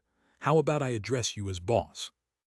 Mark couldn't help but stare at Ark in a daze for a couple of seconds, realizing that this guy had a bit of personality. At the same time, the way he was speaking reminded him of the people from his past life. As he silently nodded, Ark took a glance at Sylvandria and commented, "You look just like Ariana Silverleaf. I suppose you are the high priestess who is her reincarnation." Not anymore, but yes, she was a prior incarnation of me. According to the temple's historical records, I have reincarnated 3 times after that. Sylvandria confirmed his suspicions. As for Mark, during those days her husband spent in the Cursed Diamond, he learned that she reincarnates in the royal household every time she dies, although she wouldn't have the memories of her past life. I see, Ark nodded in understanding and suddenly remembered something. I forgot to introduce myself. My apologies. I'm Eyal of the Great Plains. I guess both of you might have already known that, but still, I would like to. Eyal, we can talk later. Mark interrupted his talk before sending him back to the inventory without his consent and placed his attention on Sylvandria. He asked her whether she could provide him with a set of armor for Eyal so that no one could see what he looked like underneath that armor. Sylvandria mentioned how their armory was safe with her, but didn't have the right to take out the weapon or give it to him. The rights stay with the queen, and she intends to hand over the armory to the rightful owner. Mark knew that the queen would thank him anyway, so he wasn't worried about getting a set of armor. But the only thing on his mind is the fact that he cannot completely control Sylvandria. He will have to work on that. Since they weren't in a hurry, the flying carpet moved at normal speeds, and Mark took his time to take a good look at the rewards he attained so far and the loss he suffered. Let's see. A rank 7 android upgradable battle tank, unlocked rank 1 android in gallery, upgradable space station, factory summoning to material world, rocket launching station from the negotiations, absolute authority title from lottery wheel, a normal grade upgrade crystal, tactical UAV and armed UAV. As for losses, to save those royal elves, I spent 24 purification stones each worth 50,000 credits, and 1 more purification stone to release a Loan from mind control, lost my exo suit, and gave up Sun Wukong's tier 5 bloodline. Losses are not so bad if I think about it. Furthermore, now I have 3 more 9-circle realm experts who will do my bidding. Removing the Shang dynasty from power without a war or massacre will become easier with their assistance. The next day morning, Sylviana Leafwind, a 6-circle realm cultivator of the Moon Elf race and the successor of Sylvandria, activated the teleportation formation while Mark and his companions were saying goodbyes to their acquaintances. Your Majesty, with the guidance of elders and the citizens on your side, I truly believe you will rebuild this broken world and bring it back to its glory. When you are deeply in trouble, don't hesitate to use the scroll I gave you. I'll be here to rescue you, Sylvandria was speaking to Queen Aloan. Meanwhile, Mark was conversing with Zan Rong. Think about it once again. Zan Rong shook her head with a simple, I have decided, Lu Zhen. I will stay behind and help out the Queen in rebuilding this world. Once I make another breakthrough, I will leave in search of Alan. Fine, but don't forget to meet me, Mark said in a serious tone. Someone linked this specific teleportation formation to our world. Hence, it shouldn't be too much trouble for you to return home. When you do, I will give you something helpful to you in survival. I promise, Zan Rong nodded. Soon, the teleportation formation was completely activated, and a beam of light was shot up into the sky. It's time, Sylvandria informed the rest of her companions and took another look at her successor, and nodded before stepping inside the formation alongside Mark, Steve, and James. With a look of disappointment on her face, Aloan stared at Sylvandria's back as the latter disappeared from sight. She is the princess from the prophecy. I guess I was nobody after all. She lets out a deep sigh before clenching her fist. It doesn't matter. I just have to use this opportunity to create my own destiny. Meanwhile, Mark found his surroundings changed to that of grassland on the top of a hill. He was wondering whether he really returned to his world or not, but before asked the system, it confirmed with a series of notifications. The first notification lit up his face, but the following ones changed his expressions. Ding, you entered Earth 43. Ding, you received a new side quest, Avenge Song Yun. Quest Avenge Song Yun. Description: Song Yun Aka the Black Knight ended up sacrificing his life in order to protect Song Yue from assassins with an unknown background. As his future son-in-law as well as his current superior, it is the duty of the host to avenge his death. Reward: Song Yue's affinity +2. Except Ding, you received an emergency quest, Save Baltro. Chapter 485, Supreme Beings at Lunaris. Lunaris City, Western Moon Kingdom. Afternoon around 3:30. At the Royal Palace, the day was going the same way as every other day for Shen Ling. Unlike in several empires, the Western Moon Kingdom gives more freedom and authority to the ladies of the royal and noble families. They could regularly participate in the court affairs, although from curtains behind without showing their faces. Shen Ling, who had the ambition to succeed her father, was participating in one such discussion. It was about the construction of a bridge over Quilian-Jiang Emerald Ripple River to connect several river islands with each other and to the capital city. However, it is a task that requires heavy funds. A heavy debate ensued in the courtroom because of it. Some ministers suggested taxing wealthy individuals. Some suggested confiscating their money from the bank. Some wanted to raise the taxes of the public. Shen Ling wanted to put something like toll booths at the bridges to tax the citizens a certain amount of money every time they cross it to come to the capital city. As for the king, he was looking at an option of taking a hefty loan from the Eastern Sun Kingdom now that they were in an alliance, but was hesitant to voice it out as it will make him appear weak. With Mark having been missing for several weeks, he was rather worried lately. Of course, there's Zhang that is protecting the borders and there's 8-Circle Beast King Manticore protecting the palace, but they weren't loyal to him, and they could flip on them at any moment as there was no official relationship established between Mark and Shen Ling yet.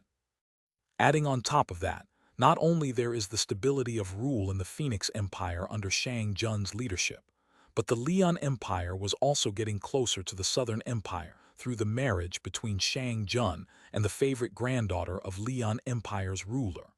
It was nothing but bad news to him. As if that wasn't enough lately, seeds of rebellion appeared to have been planted in the kingdom. There have been organized attacks on officials, but nothing serious so far to the extent that it is concerning for the emperor. There were many things going on in Shen Niu's head, and he was rather stressed lately. Princess Shen Ling knew what her father going through, and she was trying her best to help him, but the ministers were still in favor of Prince Shen Kai, the 8-year-old who is next in line for the throne, now that Shen Niu's twin brother and the nephew were out of race. With no conclusion coming out of today's discussion, the princess took her leave from the court and started returning to her room. Shen Ling didn't show her frustrations and acted normally as she always did. With a smile on her face, she greeted the servants with a smile on her face as she walked in the corridors of the inner quarters. As usual, she didn't forget to check up on Song Yue, who was spending all of her days in her room. As she opened the door, her eyes fell on the pale-looking woman with her bones were quite visible at several spots. There was a golden kitten sleeping on her lap. The kitten opened its eyes to see Shen Ling and closed its eyes once again, resuming its sleep. A look of pity appeared on the princess as she greeted her and sat down on a chair. Sister Yue, today, there was an interesting case appeared in the court. You know Lord Hua Liang, right? It so happened that he and his eldest son Hua Ming fell in love with the same royal Jiyuan, a traditional zither performer. She let out a chuckle.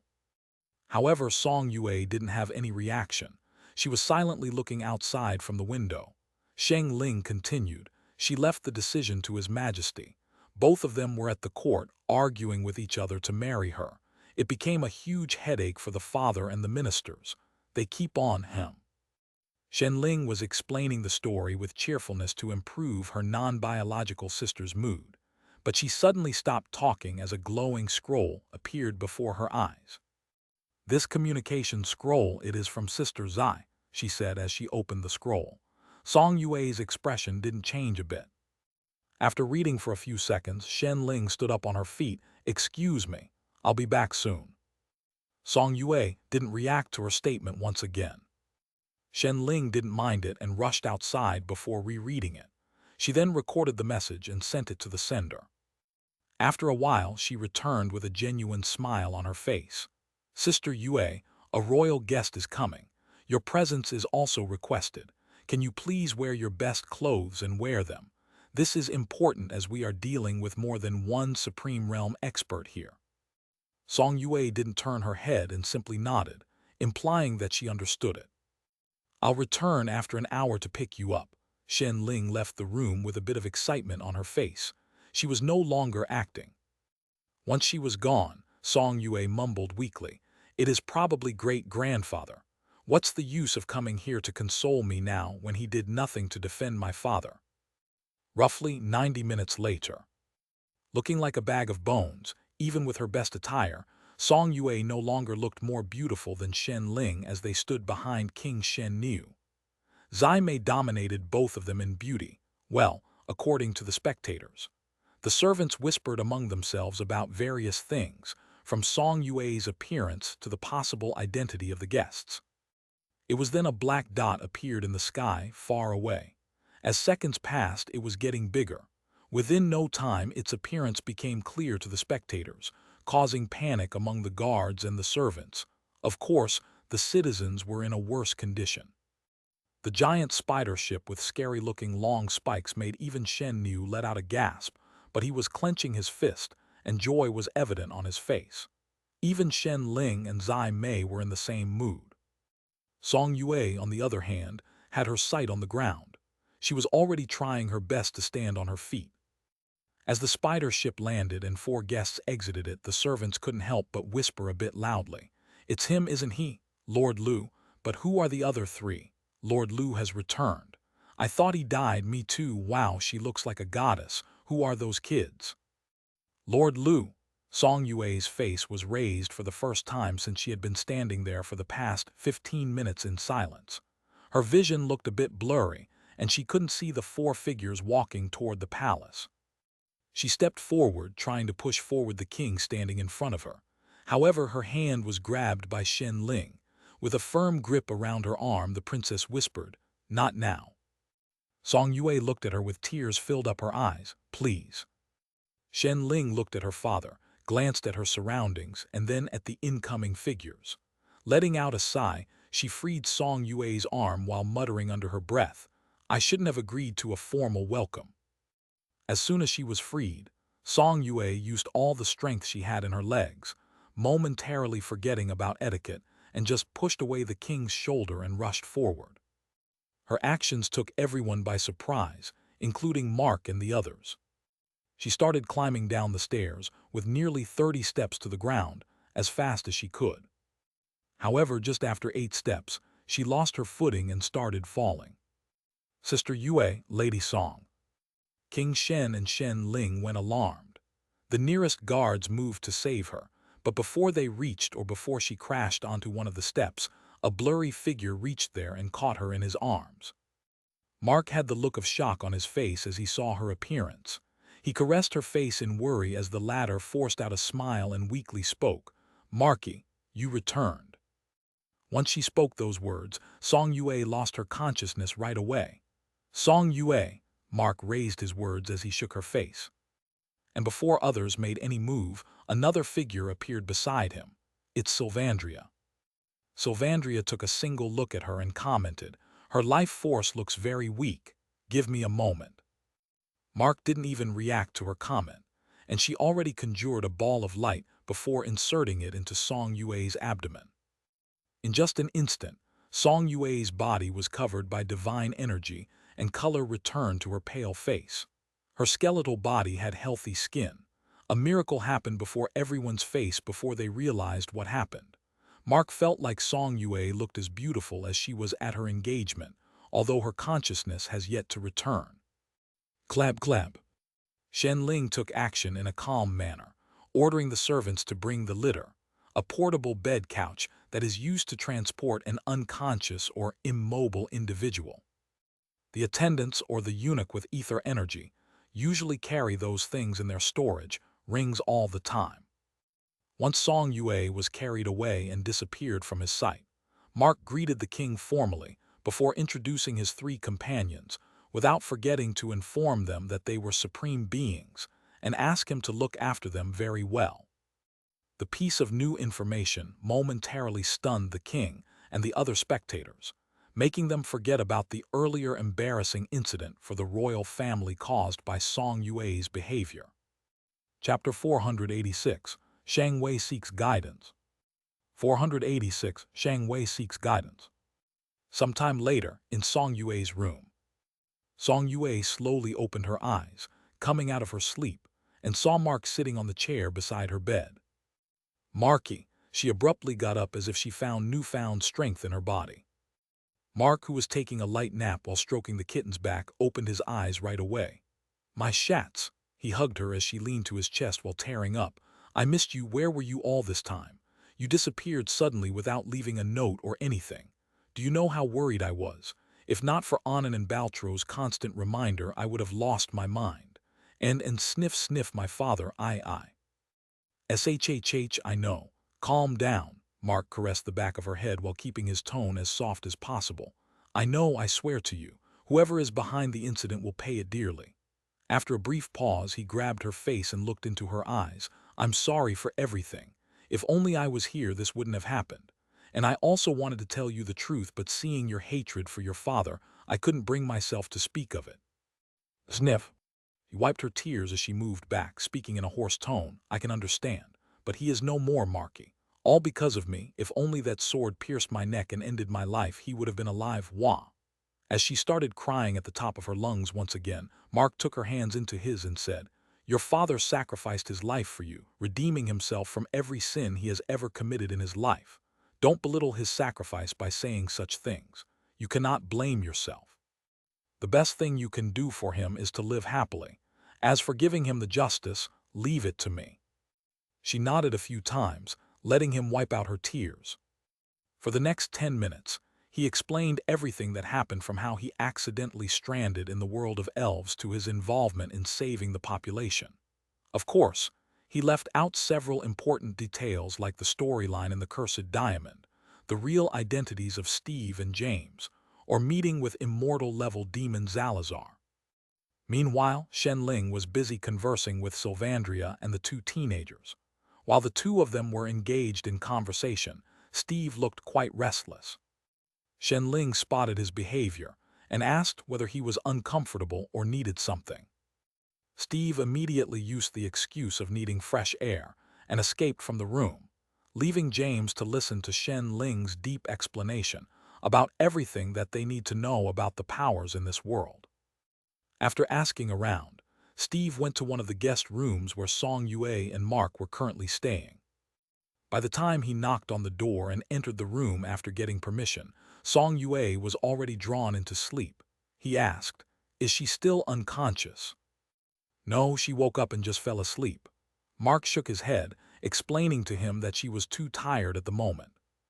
"Actually, she is." Steve is about to speak of relation with Song Yue, but Mark interrupts him before he gets to finish the sentence. "I know. Just act as if you don't know her. Don't complicate things for me and stay here while trying your best to not interfere in anything. I'll start working on your return once I am done with a couple of things that occupied my mind at the moment." "Ah, nothing to worry about. You can take your time, duh." "Mr. Lu," replied Steve while almost blurting out "Dad." Mark continued, "Tell the same thing to your brother too. He looks like someone who unnecessarily pokes his finger into someone's business when he sees something wrong. This isn't the Ixodus Empire. A wrong step from either of you might inflict damage on my plans here." "Leave it to me," Steve assured him that he would take care of James. Mark nodded with a smile. "Good." Imperial City, Phoenix Empire. In the outer sector of the Imperial City, just a few km away from Genesis Weapon Stores HQ, which was currently out of business due to the lack of stock, two lengthy and wide asphalt roads were built adjacent to each other with a couple of 100 meters distance between them. Thousands of citizens gathered around the perimeter to look at the two majestic aircraft parked at the end of these roads. Since Mark forgot to inform the Imperial family of the term airstrip or runway in his manual guide, the new emperor termed it the stairway to the sky. Shang Jun, the new emperor of the south, was standing with Supreme Commander Bai, Northern General Hua, the new Prime Minister Shang Wei, Third Prince, and a few other important ministers. The once important patriarchs of major clans were nowhere to be seen for such an event as they lost their power. "Your Majesty, it is time," said an old monk named Cao Wen, an oracle with mysterious origins. No one knows where Shang Jun found him, but ever since he came to the Imperial Palace, good things started happening to the Empire. Cao Wen was one of the two prime advisors to the Emperor, the other being Shang Wei. His ability is to look into Shang Jun's fortune and advise whether it could be good, bad, or either. Shang Jun listens to his advice rather well and will only depend on Shang Wei's judgment when the fortune is said to be neither good nor bad. Because of the current emperor's blind trust in Cao Wen, Shang Wei was lately struggling with his current identity. Anyways, back to the present, two soldiers of captain rank with cultivations of 5 circle boarded the two light aircraft, Yak 130. Soon, a signal was given in the form of a firecracker in the sky, and both of the vehicles started moving. Their speed started increasing as time passed. Eventually, they successfully flew into the sky, earning applause from the spectators. "Congratulations, Your Majesty. Congratulations, Your Majesty. You did what your predecessor couldn't do it. We lost 10 soldiers and 6 aircraft, but after seeing the results, I think everyone would agree that it is worth the risk. Not 6 aircraft, Minister Li. 3 of them could be repaired as long as we got hold of Lu Zhen. Yeah, speaking of which, we haven't heard of him lately. There are rumors that he was assassinated. That bastard deserves it. If he dies, then we would have to depend on the dwarves, So far, there appeared to be no progress from them. I still don't understand how a fine noble woman like Lady Song chose him. I heard that he violated her when he abducted her. As a result, she was forced to be with him. The ministers started congratulating Shang Jun, while slightly criticizing the previous emperor for not pushing the soldiers to finish the training quickly. Some ministers also took this opportunity to slander Mark and Song Yue, as the emperor didn't stop them from murmuring among themselves. Shang Wei felt bad upon listening to those comments, but he couldn't do anything and was forced to stay silent. Later on, as the two pilots returned to the ground and even managed to have a perfect touchdown, Emperor Shang Jun ordered the third prince to present the two soldiers with hefty rewards in order to push the other pilots in training to master their aircraft as quickly as possible. Once the event was over, Shang Jun and Shang Wei, alongside the Supreme Commander, made a visit to the newly constructed Firearms Division HQ, where the soldiers were doing a training exercise that involved firearms and the battle tanks. The three of them returned to the palace. Shang Wei excused himself and left for the section of the Imperial Palace that was set apart from the active administrative and ceremonial areas of the palace. It usually houses the former emperor and his wives and concubines.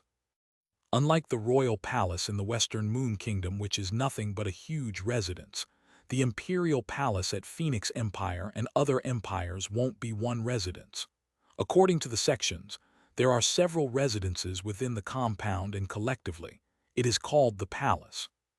Hence, one can say the former emperor and his wives were living in a separate residence from the emperor. The only unfortunate thing is that, except for Lan Jingyi, his other two wives refused to move in with him and continued to stay in the inner quarters reserved for the ladies of the imperial family, as they continued to run politics from behind the scenes. Shang Wei visited his parents and then sat alone with his father in a private chamber upon his request. Taking a sip of wine, Shang Fu asked, "Xiao Wei, tell me what's troubling you lately." Letting out a deep sigh, Shang Wei answered, "I don't know, father. So much has happened lately. First, you stepped down from the throne. Brother Wen left for high realms for training. Xiao Jiao was also on the same route. Brother Zexi is hiding. Ever since Brother Bo's organization was acknowledged by His Majesty, he was engrossed in his work and I have only seen him once.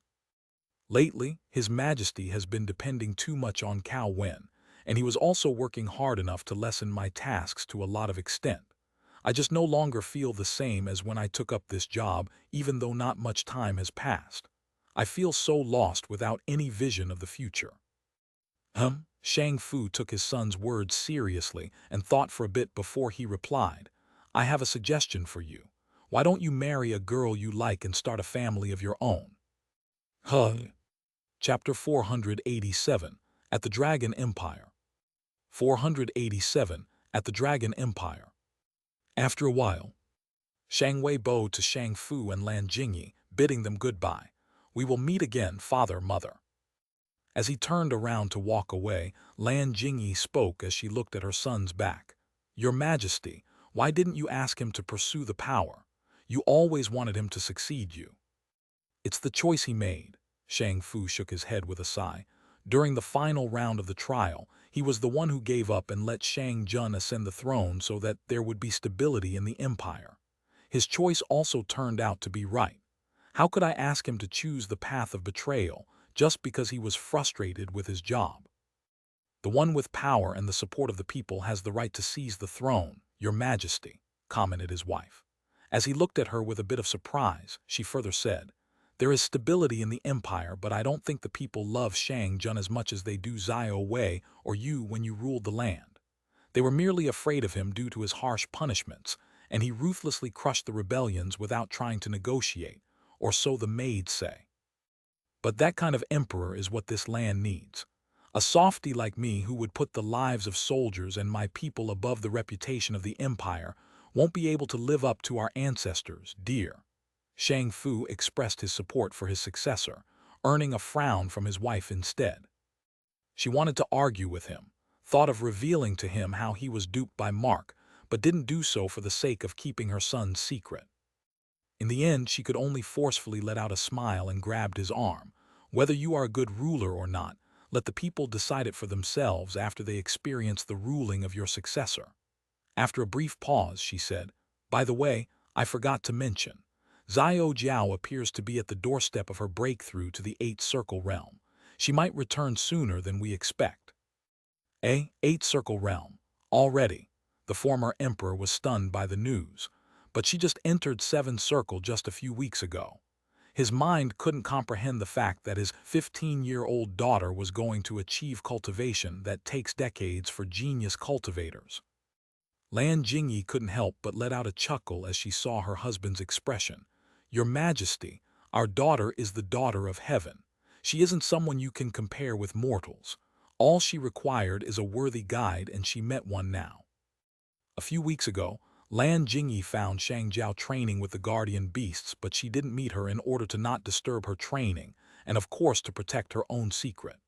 Then, she returned to the palace, telling her husband that their daughter found a master and started her training, giving him an excuse that this mysterious expert doesn't want anyone else to be involved. She put away Shang Fu's worries. As for how she got in contact with the fifth princess, Lan Jingyi simply lied that she had done it with the help of Lan Jiang, her paternal uncle who was currently serving the Aoyang dynasty in the Eastern Sun Kingdom. Back to the present, both of them discussed various things about the princes, including the possible whereabouts of the missing eldest prince, as the arrest warrant was issued on him regarding several charges that have witnesses.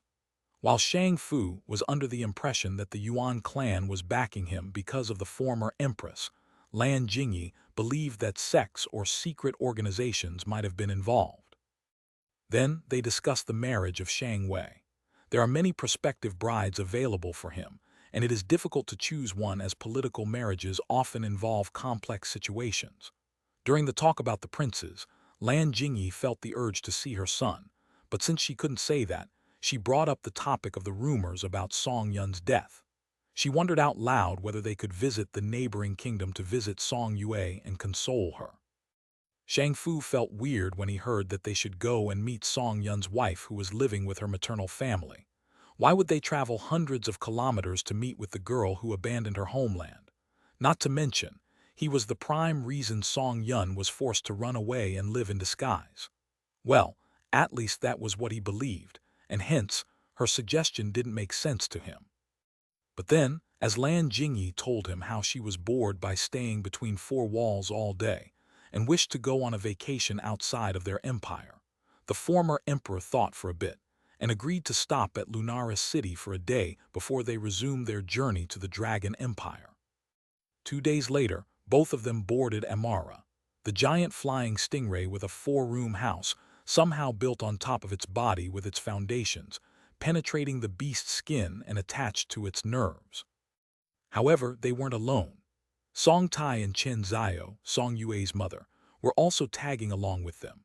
The former tagged out of concern for Shang Fu's safety as no soldiers were coming along, and the latter was offered a ride so that she could meet her daughter and also confirm the rumor of Song Yun's death. Little did they expect that by the time they arrived at Lunaris City after a day of traveling, Mark and others would already leave for the Dragon Empire. As Song Yue also tagged along with Mark, the three of them could only briefly meet up with the king before they resumed their journey the next day while leaving Chen Zio as a guest at the palace. Nevertheless, Lan Jingyi was happy to find out that her son was doing fine and well. She was rather proud of the timing of her wish. Perhaps, the entire universe is helping her to reunite with her son. It's what she felt after hearing that Lu Zhen returned just a few days ago, after going missing for more than a month.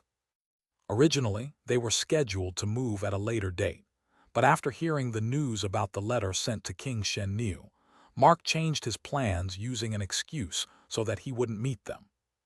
As a result, before the giant flying stingray landed at Lunaris, Mark and the others boarded the spider ship, Transformation of the Divine Throne, and flew toward the other side of the world at hypersonic speeds as if he were in a hurry to reach the destination. Despite such speed, there was no sort of sonic boom. It traveled as silent as a ray of light, slicing through the air like a hot knife through butter. Within 4 hours, they had already reached the shores of the Dragon continent just as Mark informed them before they boarded the vehicle. From there, it took another 25 minutes to reach their destination. Intending to grab the attention of potential customers as well as unknown enemies, he reduced the spider ship's altitude to as low as 200 ft from the ground once the imperial city of Dragon appeared in his sight. Mark also reduced its speed to that of ordinary flying beasts. Just as he expected, it alerted every passerby on the way. Most of the commoners living in the outer sector of the city panicked, and some couldn't help but run for their lives. It goes without saying that the news of an unidentified flying object reached the imperial palace. The spider ship landed in the front yard of the most luxurious hotel in the city, best known for selling the elixir of eldervine, an expensive wine costing 11,000 gold coins per 80 ml cup. As Mark and his companion stepped out of the vehicle, they were greeted by one of the employees, who offered to escort them to the reception area. However, Mark refused it and asked to bring the hotel manager to them. Sylvandria and others looked at Mark, wondering what he was trying to do. But after witnessing his actions back in her world, the former high priestess felt that her soon-to-be husband had something in his mind. Her suspicions became evident when the employee politely said that the hotel manager was busy conversing with an esteemed guest at the moment and wouldn't be able to meet him. He apologized for the inconvenience while glancing at the manticore standing with the guests. In response, Mark took a glance to the side and asked Sylvandria, James, and Steve to release their auras, but just mild enough.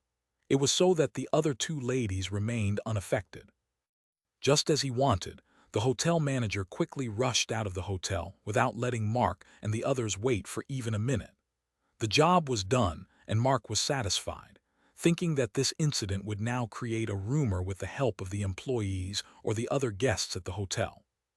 What he had not taken into account is the fact that the aura release of 3 supreme beings not only alerted the hotel manager and the guests, but every true expert currently living in the city, including the ones at the imperial palace. Usually, it should be a good thing and make his plans become easier, but the timing was so early that it had the opposite effect. Chapter 488, The Acting Monarch of the Mighty Dragon Empire. 488, The Acting Monarch of the Mighty Dragon Empire. Imperial Palace, Dragon Empire. In the royal meeting chamber of the palace, where important meetings between the emperor and his guests take place, Second Prince Tang Yifan was in the middle of conversing with a couple of elders of Void Temple. With the emperor falling sick, Tang Yifan was unanimously appointed as the acting monarch of the empire despite the fact that there were 6 other imperial princes, a crown prince, and 3 grand princes, male siblings of the emperor, who were all eligible to sit on the throne. The reason was the fact that Tang Yifan was the only prince who managed to unlock the fire dragon bloodline and awaken his red dragon form, just like his grandfather and forefathers. There was no question of competition in the first place. Ever since he had taken up the duties of the acting monarch a couple of months ago, he knew that the upcoming event was going to be his first big event that he had to manage. He needs to care about the accommodation of special guests, prepare proposals for the envoys, use this opportunity to bring investment from wealthy organizations from other empires, tighten security, etc. There's a lot to do, and he was working non-stop to prove his worth so that no one would point a finger at his rule. After having a series of meetings with ministers, rereading the orders and stamping them to send them to the governors and the generals, he could only eat lunch in peace for 1 hour before the Void Temple's representatives visited the palace to talk about the upcoming auction. The Empire has so many treasures, and the Void Temple wants Tang Yifan to auction one of their prized artifacts, trying their luck with him, as the last time a prized treasure came into the auction was about 11 years ago. The prized treasure often refers to a divine-grade item.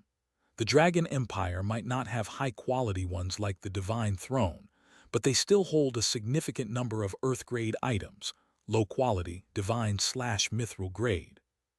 Tang Yifan was in a bit of a dilemma, wondering whether he should take the decision or consult his sick father, as the prime minister was in favor of putting up the crown of Talim in the auction. He was busy exploring the options, but the urgent news of the appearance of 3 supreme beings disturbed his meeting. As soon as he heard that they came along with Princess Shen Ling, he sent away the elders of Void Temple and summoned the newly appointed Supreme Commander and the Prime Minister in the name of emergency. 2200.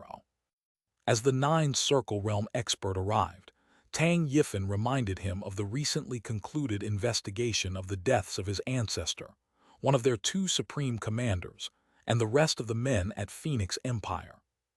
The supreme commander that watches over the eastern region of the continent, Qiu Junwei, was quite alarmed when he heard that their supposed criminal arrived at their doorstep with 3 supreme beings along. Obviously, he thought that Mark came either with bad intentions or to mock them. "What do you wish to do, Your Highness?" asked Qiu Junwei with his face full of seriousness. Tang Yifan didn't give his answer and merely turned his head to the side, looking at the Prime Minister. Prime Minister Xian thought for a bit and said, "Your Highness, if you ask me then, it is not wise to take any kind of action against him." Tang Yifan furrowed his brows in displeasure. "You want to say that we should welcome the scoundrel that killed the royal ancestor with all smiles? Do you think we cannot capture him? Even if he has 30 supreme beings on his side, we can still capture him with our imperial treasure. It is another thing if just the supreme commander died under Mark's hands, but one of the victims was a former emperor and his direct ancestor. In his opinion, everyone would laugh at the emperor if he didn't take appropriate actions." Tang Yifan was hell-bent on punishing Mark, not knowing that the latter wasn't the real killer. As the Prime Minister advised him not to confront the enemy without gauging his full strength, Tang Yifan ordered Qiu Junwei, "Supreme Commander Qiu, I want you to meet the Imperial Sovereign in person and relay this news." "Imperial Sovereign, but he is in closed-door cultivation." Qiu Junwei was taken aback by the order. In response, Tang Yifan lost his composure and slammed the table between them in anger. "I don't care. This involves our prestige. Sorry about that." Correcting his tone, he added, "Please do anything you can to accomplish this task." As the Dragon Empire was a lot bigger than other empires, its military hierarchy was slightly different from the rest. Usually the ranks go like soldier, lieutenant, captain, royal knight, LT, general, general, and supreme commander. However, for the Dragon Empire, more ranks are included. It goes like soldier, elite soldier, squad leader, lieutenant, captain, imperial knight, LT, general, general, LT, commander, commander, supreme commander, and finally, the imperial sovereign. The imperial sovereign is the head of the military and is often considered the symbol of power for the empire, with the emperor being the symbol of the authority. Tang Yifan had confidence in this powerful supreme being who never lost a battle, but the prime minister had a different opinion.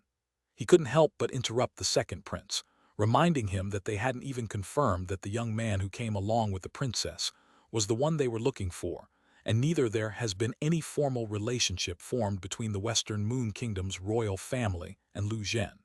Any attack on Shen Ling or her men might prove costly. Adding on top of that, they also have to take the safety of other people into consideration. If they weren't careful on this matter, the very prestige Tang Yifan trying to protect could get hurt. The Prime Minister made him understand that if the result came unfavorable, he would likely be held responsible as he was merely an acting monarch, not the emperor. The Prime Minister's words brought a little bit of uncertainty in Tang Yifan's heart, but instead of getting tensed and taking back his words, his eyes gleamed brightly as he claimed that he thought of a solution to that problem too. Meanwhile, back at the hotel, Mark was having a cup of tea with another guest at the hotel who also came too early for the event. James and Steve were having tea, but merely staying as spectators, as their dad was conversing with the stranger. Fun fact, not only Qingjai is a weapon seller, but he is also an imperial prince of the Z's empire of the Black Turtle continent, except that he is a traditional weapon seller, and his late mother is a commoner. Qingjai left the palace at the age of 19 due to bullying from his half-siblings and chose to settle down in his mother's hometown, taking over his maternal family's weaponry forge. He then had a protagonist moment of coincidentally encountering a heavily injured Grandmaster Blacksmith with mysterious origins and becoming his disciple. Currently, this 52-year-old is a six-circle realm expert who runs a weapon store, selling everything that comes out of his weaponry forge. While Mark was quite surprised to hear about a human-operated weaponry forge that managed to create semi-divine weapons, he wasn't actually interested in such old-fashioned weapons. The reason he bothered to accept the invitation is the fact that Qing Jai has been selling his items in the world auction for the past 20 years and could gauge the item value by looking at it and hearing the details as long as they were true. Hence, he intended to take out the treasures he looted from the Wuji sect and see if they could be sold at a higher price than what the system offered him. But as he could not directly come to the matter right away, he engaged in conversation, asking about him first and then explaining his background that was known to the general public. After a while, "So this is the last piece of the set, huh?" mumbled Mark as he stared at the gold ring on the table. "I heard that it was lost but didn't expect it would be with you, Mr. Qing." Qing Jai let out a pleasant smile as he asked, "Are you interested, Mr. Lu?" As Mark raised his eyes and looked at him, the latter said, "I can give it to you for free as long as you can convince everyone that I have the backing of the Supreme Beings." Chapter 489.1 The Grand Auction Part 1 489 The Grand Auction, Part 1 A few hours later. Leaving the rest of them at the hotel, Mark and his two sons left for the auction house. Qing Jai tagged along with them as they traveled in LMV instead of taking a traditional horse carriage. Mark wanted attention from everyone. He wanted rumors to spread like wildfire. While his name wasn't spread around, LMV's unique appearance indeed did the job for him. After an hour of travel, they reached a coliseum-type structure and stepped out when stopped by the guards at one of the entrances that led to the VIP area. The guards didn't recognize Mark or Qing Jai, but the latter's special invitation badge helped them to get through it without any issues. From there, they walked on foot, although purposely done to showcase the two teenage supreme beings walking behind Mark like subordinates. It wasn't clear because of the supreme beings or Qing Jai. Mark and others were personally received by the auction house master. After a brief introduction, Qing Jai left Mark and the other two with the head of the building and left for the appraisal chamber in a hurry. Named Wang Rui, the eight-circle realm mage took Mark on a tour. The tour only lasted for 15 minutes or so, as there was nothing special to see anyway. However, they didn't return to the VIP lounge. Instead, they went to the field that is usually used for battles during most of the days. The auction house of Dragon Empire conducts auctions regularly on the first Sunday of every month. It was done by local authorities. The chance of a treasure appearing here is close to nil.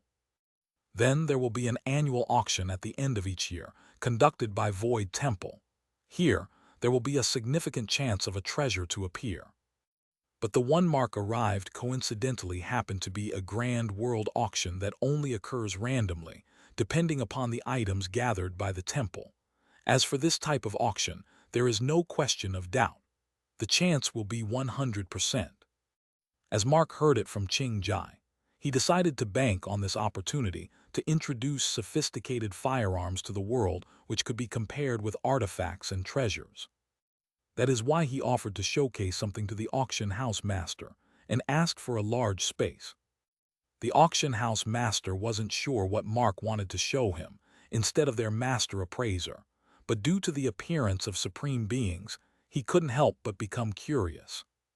What could it be that he needed so much space for? Any demonstration of a spell or a skill from a spell skill book, divine weapon, or any potion pill? There is a lot to think about.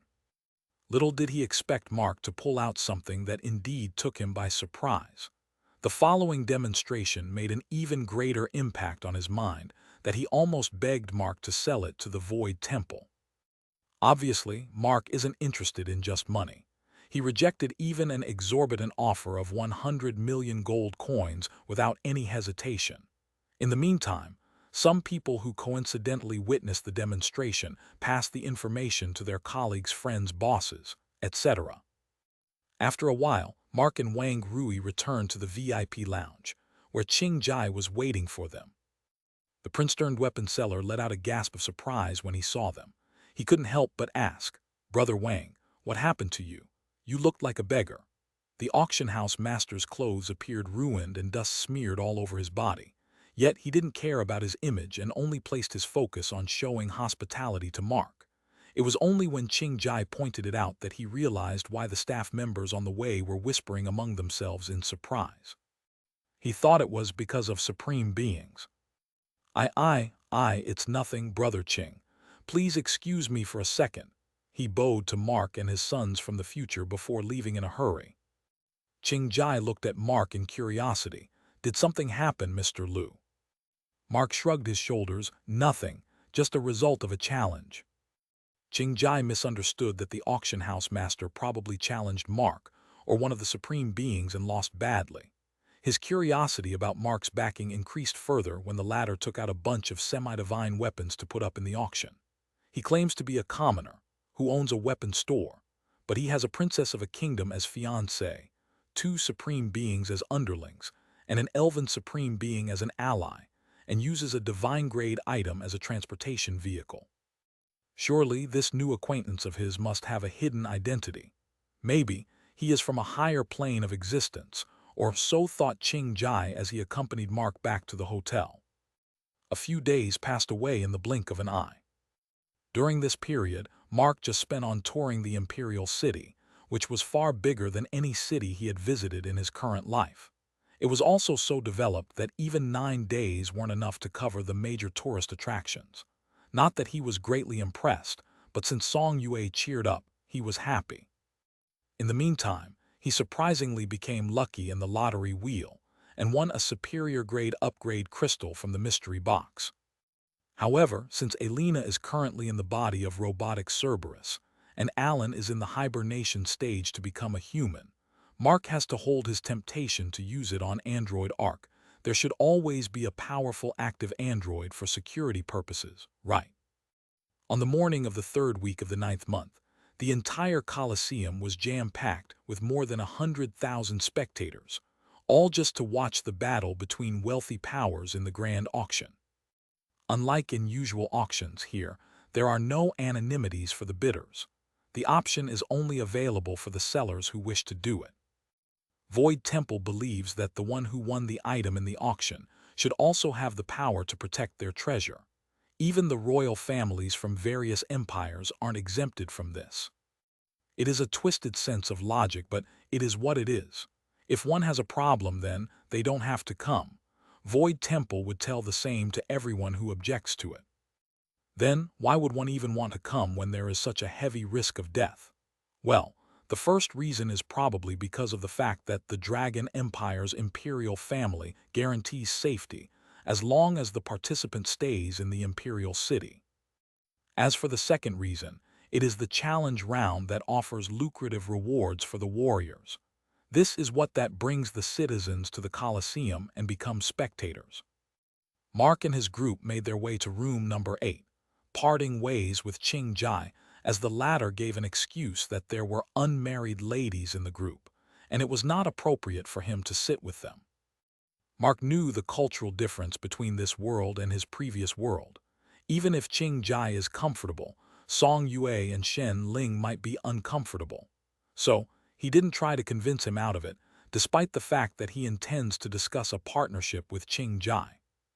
Since there is no anonymity in the bidding process, he decided to showcase his wealth to create a nice impression, and of course, to tempt prospective buyers.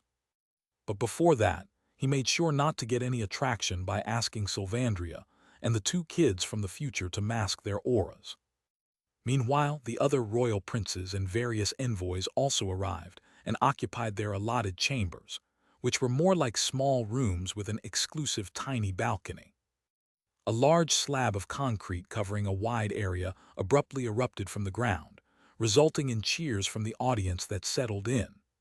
Along with the large podium, the auction house master accompanied a lady whose attire resembled that of a shaman and also rose with it, making some experts wonder what kind of technique they used. Welcome to the Grand Auction. I'm your host, Wang Zhangwei, and this is Elder Zin Rui of Void Temple, the overseer of the auction. The legendary realm expert raised her eyes a little and scanned the bidding rooms.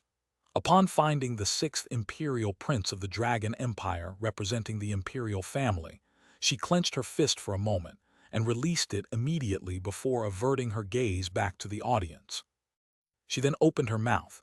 Before Mr. Wang proceed with the rules and regulations, let me remind everyone that those who won't adhere to the rules shall be expelled after one warning, and those who cause trouble using violence shall meet with death no matter who it is. So, I ask everyone to cooperate and let us have a smooth auction. As her words echoed throughout the Colosseum, a moment of silence descended among the spectators. Chapter 490.2, The Grand Auction Part 2. 490 The Grand Auction Part 2. The auction is divided into 3 stages. First stage, regular auction. The auction starts with displaying items of platinum grade. Everyone should bid for the items and win them. Very simple. However, the key here is the fact that every time, exactly 250 items are displayed for the auction. Hence, one should really focus on money management. As a matter of fact, every time, more than half of them end up being taken away. Then it goes into the second stage, challenge. This is a stage where experts will get an opportunity to display their skills and win rewards. The second stage of this auction has 10 challenge rounds, with each round offering a different type of reward. The bidders simply have to bid for the challenge and send out their fighters to win against the opponent. The final stage, royal auction. This one is also similar to the first stage, but the items displayed will be at least in semi-divine grade. And unlike in the first stage, there is no fixed number. It could be anywhere from a minimum of 10 to a maximum of 25. However, there is a guarantee of at least 3 divine grade items. Coming to the rules of the auction, it is as follows. 1. All bids and transactions will be conducted in gold coins. 2. If there is an insufficient number of gold coins, then the winner could also make the transaction with high-quality ether crystals. The exchange rate is 500 gold coins per 1 GM, 5 carat. Any crystal below 1 GM is not valid for the transaction. 3. The guests could also use items of platinum and above grade if there is an insufficient number of gold coins. However, their monetary value remains fixed regardless of their capabilities. The exchange rate is platinum grade, 100,000 gold coins, semi-divine, 1 million gold coins, divine items. Earth grade, 10 million gold coins. Heaven grade, 100 million gold coins. Void grade, 5 billion. 4. After winning the bid, if the payment cannot be made within 5 minutes, the participant will receive a warning and the bidding will continue. Those who receive 2 such warnings will no longer be allowed to participate in the auction. After a successful bid turns out to be a failure, if no bidders show interest further, then the second highest bidder will automatically become the winner. If the second highest bidder also refuses to pay it, then the item will be taken off from the auction. 5. There's a buyout price for every auctioned item, below divine items. It is 100 times whatever the listed price is. As long as the leading bid price doesn't exceed 20 times the listed price, any participant could call for the buyout and acquire the item directly. 6. All bidders are given a special bidding paddle with their room number engraved on them. One just needed to pour their ether energy into it, and the engraved number will glow for 3 seconds. However, as all paddles are connected to each other, only one will glow at one time. This will show the spectators as well as the auctioneers who the leading bidder is. 7. The auctioneer has the right to withdraw any item from the auction at any moment, as long as the leading bid price doesn't exceed 2 times its listed price. 8. The highest bidder will be declared the winner as long as no other bid happens during the next 60 seconds. 9. Last but not least, The one who won the item could either send one to the auction platform to pay money directly to the auctioneer and collect it right away, or pay it to the attendant and collect it after the auction has ended. A kind reminder for the spectators who are not part of the auction: please maintain silence while the auction rounds are going on. Now that the rules are being made clear, without any further ado, let us proceed with the first stage of the auction. As Wang Zhangwei finished with the rules, Xin Rui poured her ether energy into the storage ring on her index finger and took out a statue of a 5 FT tall and 9 FT long dragon, placing it on the floor. The statue of dragon deity, Agaros. Xin Rui took control of the auction as she introduced the item. Made by the Grandmaster craftsman Zhai Heoran, this platinum-grade item will grant an aura in 10 meters of surroundings, which will make you an ally of any beast of dragon species, as long as they are king and below grade.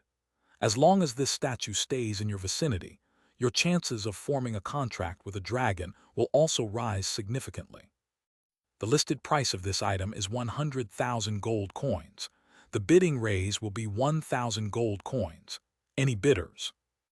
Even when she wasn't giving any warnings and was merely introducing the items, her voice sounded so cold that it sent shivers down the spine for at least 80% of the spectators. For a moment, Mark felt as if the entire Colosseum turned gloomy for a moment. He couldn't help but narrow his eyes, activating his eyes of God and inspecting the product. While the details are exactly how Xin Rui has described, Mark's attention was piqued by the person itself when he casually scanned her identity too. Xin Rui. Age 36.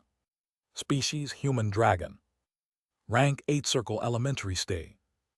Attribute fire ice. Bloodline red dragon. Spirit path swordsman. Description: Xin Rui is the daughter of Lan Heiyu and the Dragon Empire's princess, Tang Yejin.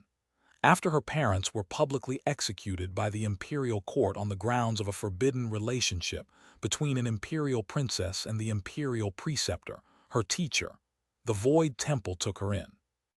Note: she practices Void Temple's art of succubus and mastered it. Under certain conditions, she could entirely steal her partner's life force as well as ether particles and make it her own. I guess I need to meet this lady after all, Mark muttered under his breath as he let out a smile. Everyone in the room abruptly turned their heads toward Mark. Seriously? Sylvandria scoffed at him, looking at him in a bit of disgust. She was the first to react by scolding him right away without having any reservations. You have 3 women waiting for the marriage. You are eyeing another one already. Aren't you getting too lustful? Whoa, she's bold, thought Steve and James at the same time. They remembered how respectful she was with their father back in the elven world. Even until a while ago, she was quite obedient. Why did her character suddenly change? The teenage supreme beings from the future couldn't help but wonder. As for the 2 ladies, they thought that she could be acting this way because of the long age gap and her peak 9 circle realm cultivation. Little did they know that she was referring to the 3rd woman to herself, not Zai Mei. Only Mark understood what she truly meant and why she was acting this way. Since she is basically his fiancée, albeit a secret one, she still has the right to speak to him in such a way, and he cannot dismiss her like some kind of patriarchal husband. Not to mention, they spent so many days as a husband and wife in the illusionary realm, and those memories never disappeared from either of their minds. Hence, he kept his calm and gave clarification, not only for her but also for the other 2. I'm not interested in her that way, Ms. Silverleaf. She appears to have some relation with a former member of Land Sect, I suspect. We'll get to know the details when we meet. Land Sect. Sylvandria wanted to ask what Mark had anything to do with this sect, but she kept her thoughts to herself for the moment and decided to ask him later on. Meanwhile, a bidding war was started between the guests. Even though the bidding raise was just 1,000 gold coins for every bid, the highest running bid touched 1 million within a few minutes. From there, the bidding raise was increased from 1,000 to 10K per bid. Even then, the wealthy VIPs didn't stop. It wasn't until the leading bid price touched 2.8 million gold coins did the first bidding war slow down, and the bidders started to give up one after another. Mark never showed his interest in participating in the bid, and Princess Shen Ling couldn't do it because of the intense bidding war. A platinum-grade item isn't worth of such value, or so she thought. By the time it touched 4.1 million, only two remained. One is Rong Huang, the Lord of Reignar, the largest vassal state of the Dragon Empire, and the other is Tang Xin, a distant relative of the ruling dynasty but with the same surname and the leader of a mercenary group named Origin. People thought that they would get to the next item, but didn't expect the war to get more intense between the two parties. Chapter 491.3, The Grand Auction Part 3. 110,000, 4120,000, 4130, 4140, 4150, 4160, 4170, 4180, 4650, 4660, 4670, 4680, 4880, 4890. The auction house master was filled with excitement as neither party seemed to be going down. An item that was listed at 100,000 gold coins is now bid at 5 million. Who could have expected such a thing? Seeing such an absurd thing, Mark couldn't help but feel regret for not putting up the semi-divine weapons in his inventory for the auction. He kept those items to himself for the purpose of trading them to the system whenever he would be in need of money. The system pays him more money compared to the fixed prices put up by the Void Temple.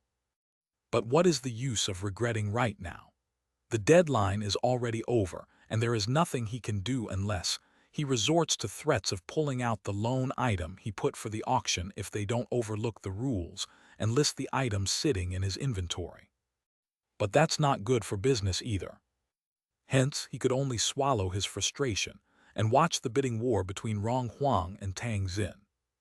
5170, Tang Xin's bidding paddle lit up once again, but this time he opened his mouth. Lord Rong, there are still 249 items to go. Why don't you let this go? It's pretty much important for me. Everyone looked at the charismatic young man in his early 30s. More than a mercenary group leader, he had the bearing of a scholar. Even his attire resembles one, giving the impression of a tiger in the skin of a docile sheep. Humph, dream on, Rong Huang scoffed in response to the request as his lips curled up. Do you think I'm not aware why you want it? You don't want it for tamming purposes or anything.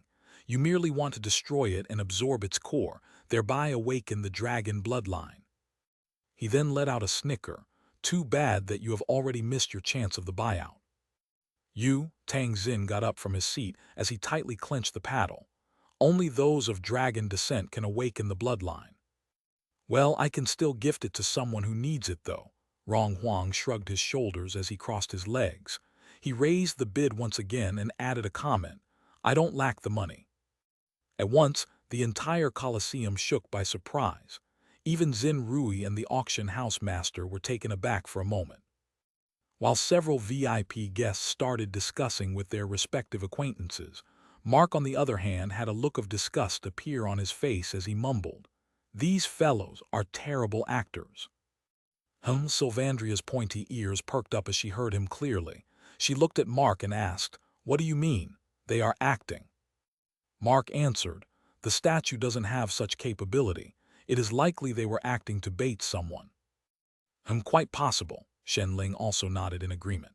After a quick analysis, she said, "Due to the intense bidding war, they might have realized that they went too far and probably put up an act in order to drag someone in the bid and give up.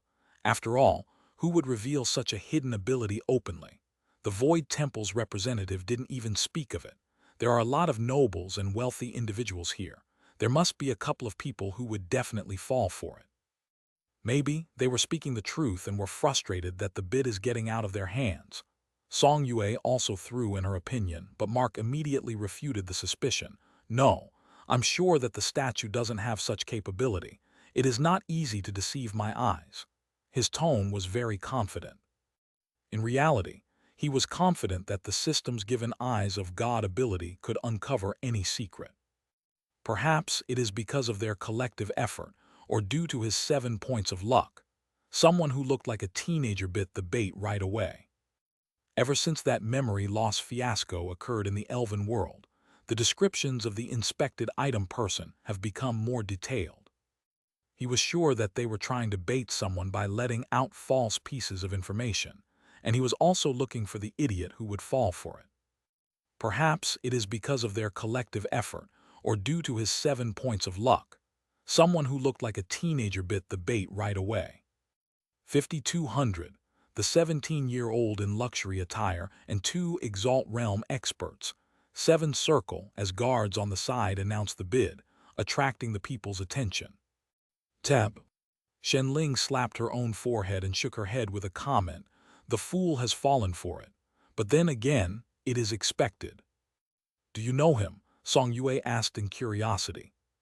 Shenling nodded while letting out a sigh. Yeah, Yu Tianjin, the second son of the wealthiest merchant of the Lian Empire. I was classmates with his older brother. Senior brother Yu once said that his younger brother has excellent memorization but lacks wisdom. Because of his risk-taking personality regarding bets, I heard that his family lost tens of millions of gold coins. Yet they sent him for this auction. Mark wanted to inspect his details too, but due to the absence of line of sight, he couldn't do it. Shenling answered his question with a shrug of shoulders. It is probably because he was born with the blessings of heaven. The goddess of luck favored him many times. What do you mean? Mark became curious. Shenling explained. I still remember the last year's auction. It was only an annual world auction, and he purchased a mystery box for a buyout purchase of 6.5 million gold coins. Everyone took him for a fool on spending such money for a random item ranging from silver grade item to platinum grade. However, it ended up being an earth grade item. Even Void Temple didn't expect it. I see. Mark shifted his attention back to the podium calmly, as if he wasn't interested. The mystery boxes have sealing techniques inscribed on them and weren't usually appraised by the auction house. Even a trap could be possible. It just means that he is either incredibly lucky or already knew what was in the box beforehand.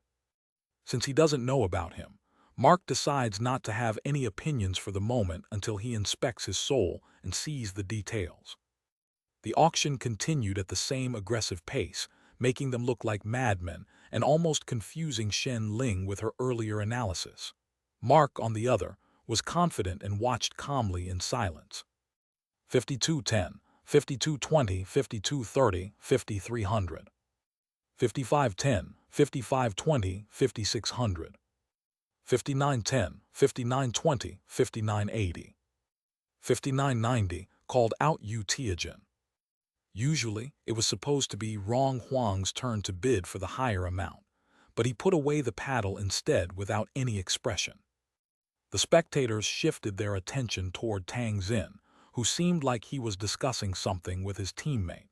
Because the object is stated to be important to him, everyone thought that he was seriously considering the matter. The time passed, but they seemed like they were talking. Once the 55-second mark crossed, Xin Rui's voice, which was amplified by a sound skill, was heard all over the Colosseum. 5 seconds left. Any bidders? Tang Xin abruptly stopped his discussion with his aide and shook his head while putting down the paddle, indicating that he had given up. 5,990,000, once, twice sold. Congratulations, Mr. Yu Tianjin, on winning the statue of dragon deity Agaros. The statue disappeared back into her storage ring, while the attendant went to the VIP box to get the money. 5 minutes later, the attendant returned to Xin Rui, and she checked the contents of the ring with a special monocle, a semi-divine treasure. There are 1,000 coins more, but that's not my problem regardless, mumbled Xin Rui before putting away the storage ring full of gold coins in her storage ring. She then took out the second item of the auction, without wasting any time, as 1 whole hour passed just for the first one, and there were 499 to go. While she was still happy on behalf of the Void Temple that they struck it rich, a lot of time has been lost due to that. This was the first she was doing her job as the representative of the Void Temple, and she doesn't want to mess it up. As a result, she acted quickly and changed the bidding raise instead. The Sword of Chilar, crafted by the master blacksmith Chalar using the powder of bone marrow of a greyhound king as the key ingredient. The listed price is 100,000 gold coins, and the bidding raise is 10,000 coins. She directly raised the bidding raise, hopping to save time.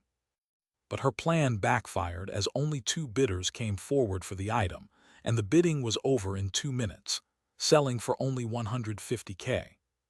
Thinking that maybe it is just because the item is a weapon, and the wealthy guests here usually would have semi-divine items in their arsenal, Xin Rui continued the auction by taking out the 3rd item. The result: the next 12 items entirely netted her a total amount of 2 million gold coins, which isn't even half of what came from the first item. Xin Rui started feeling nervous inside, but as the legendary realm expert and the official representative of the Void Temple, she kept her coolness on the exterior and continued to deal in the same way upon convincing herself that platinum-grade items are not important either way, and the first item was merely a ploy created by those 2 well-known rivals. The main focus is always the semi-divine category. 14th item of the auction, she announced while taking out a large rectangular wooden box with various mysterious markings on every side. As you can see, the item is a mystery box. The seller requested the starting price to be fixed at 50,000 gold coins. The bid raise is 5,000 gold coins. Let the bidding begin. As soon as she announced the bidding, the paddle in Shen Ling's hands was raised high and Mark's voice echoed in the Colosseum. Buyout. In an instant, tens of thousands of spectators shifted their attention to VIP Box 8 for the first time. Buyout, there's another 5 million bid. Even Xin Rui was also taken aback for a moment and looked in the direction of the voice. Her eyes fell on Mark and the group. Letting out a smile, Mark raised the glass and drank a sip of wine before he slowly spoke to the others. Now that we have already entered the ring, it is the perfect time to release all your auras. Sylvandria, James, and Steve, who had been masking their cultivation until now, suddenly released it and threw the entire Colosseum into commotion, including the VIPs. Chapter 492.4, The Grand Auction Part 4. Roughly half a minute ago. Due to uninteresting items being popped up in the auction which didn't grab the attention of the biggies, Mark also lost his interest a while ago and just became busier in conversing with Song Yue. They were currently talking about the wedding plans, and Xin Rui's announcement of the mystery box briefly stole the attention of Mark. It was the second mystery box that was brought up in this auction. The first one only contained a bunch of intermediate-grade augmentation pills that will temporarily raise the cultivation level of the users by 1 realm as long as they are below the 7-circle realm. Hence, he didn't have much expectation at first.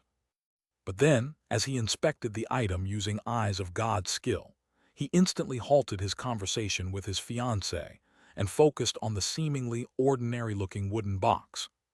Mystery box. Description: contains the flag of Huangdi. Huangdi. Isn't he one of the 5 emperors from the legends that once ruled the world, just like Emperor Shun, whose spirit gave me the celestial sword? Mark's eyes further widened as a holographic screen popped up in front of his eyes. Ding, you discovered an artifact, the flag of Huangdi. Flag of Huangdi.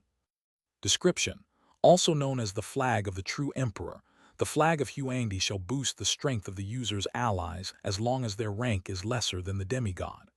The lower the rank, the greater the benefits one would receive. With its range covering as far as 10 km, the flag of Huangdi is considered a perfect weapon for the battlefield. Note: allies include living beings and non-living beings. That note at the end is what made Mark make the decision to call for the buyout. Shen Ling always had suspicions that his eyes were quite special, which could see through everything. Hence, she didn't question his decision, and directly raised the paddle while pouring her ether energy into it. Once the paddle started glowing in scarlet energy, Mark directly announced the buyout instead of going through a bidding war. Since the buyout was called, no biddings were allowed for this item henceforth. Congratulations, Ms. Shen Ling, on winning this item. dressed in white armor from top to bottom, Ark, or one should now call him, Eol, the White Knight has walked to the platform instead of giving money to the attendant. The earlier stint of the buyout call and the revealing of the presence of not one but 3 supreme beings was already surprising enough. Mark surprised everyone once again by sending out Eol to collect the weapon right away. VIP Box Number 1. The Crown Prince of Zizhe Empire looked at his trusted bodyguard, who looked like a feeble old man. Uncle Lao, who are they? The old man answered, that must be the Princess of Western Moon, a small independent kingdom from the Vermilion Bird continent. Western Moon. The 47-year-old furrowed his brows as he stroked his long and thin beard coming down from the chin. Such an insignificant existence had such powerful backers. We haven't paid much attention to forces other than Leon Empire, Your Highness, so we don't have much information on them, replied the bodyguard and apologized further. Qing Longwei stared at the white-clad armor warrior, who was collecting the wooden box and on his way to return. I can't even see through this one. Must be an expert masking his cultivation level. After stroking his beard a couple of times more, he said, Uncle Lao, I need all the information on those guys before this auction ends. And also, I see Qing Jai is here. Knowing that coward, he probably would have made arrangements for his safety. So we will take him down in the city instead. But the old man was taken aback at first, but then as Qing Longwei gave him a stern gaze, he bowed, as you decree, so shall it be. VIP Box Number 7. Who the FCK is sitting in the next room. Wu Zhai, the leader of a small guild named Chimera, sweated profusely as soon as he sensed the presence of supreme beings. Chimera's strongest adventurer of Peak 6 Circle Cultivation, codenamed Scarlet Flames, sitting beside him, was also shivering in fear. They are too powerful, Brother Wu. If some trouble arrives, we will be the first ones to die in the crossfire. Relax, trouble only occurs during the last stage of the auction, and we aren't here to purchase in that segment either way. Adventurer Wu patted her shoulder while forcing out a smile. Once the challenge round is over, we will leave with our earnings from the auctioned items. The girl nodded in agreement. VIP Box Number 9. Our next-door neighbors starting trouble on purpose. Also famed for being the lazy Knight of Bays, Liu Ming was probably the only one to remain unbothered by the supreme beings, even though he was sitting in the next room. His bodyguard, on the other hand, had the same reaction as Mark's other next-door neighbors. Supreme beings around Princess Shenling? No doubt about it. Lu Zhen is just staying low, mumbled an adventurer named Neng Hai before shaking his head seriously. No, that is not possible. If he had been there, he would have stopped them. Whatever the case, first, I need to confirm his identity and then inform His Majesty. VIP Box Number 12. 3 supreme beings, it's him all right, the young prince of the Dragon Empire muttered under his breath. Before coming to the auction, he was already given the information by the acting emperor. He instantly took out the communication scroll and sent the message. VIP Box Number 18. Supreme beings around Princess Shenling? No doubt about it. Lu Zhen is just staying low, mumbled an adventurer named Neng Hai before shaking his head seriously. No, that is not possible. If he had been there, he would have stopped them. Whatever the case, first, I need to confirm his identity and then inform His Majesty. VIP Box Number 32. It's Lu Zhen, but I couldn't spot that supreme being on his side. There are new ones. Where was he getting such experts? The 4th Prince of Kun Empire couldn't help but be amazed by the new discovery. From the other side of the pavilion, he could see Mark and his allies through his binoculars. VIP Box Number 47. Qing Jai, who knew about them before anyone else, read the atmosphere in the Colosseum and clenched his fist in excitement. I knew it. Now, as long as I align myself with those supreme beings, that bastard eldest brother of mine wouldn't dare to attempt assassination on me this time. Eyal returned to VIP Box Number 8 and handed the wooden box to Mark before taking his seat in the back, alongside James and Steve. As Mark caressed the box with a smile on his face, Eyal couldn't help but ask, Lu Zhen, Do you know what was inside the box? You can see it by yourselves. Mark tossed the box back to him. Eyal caught it in reflex with a look of surprise on his face. You want to open right away. If there is a treasure as you suspected, then it will bring unnecessary commotion.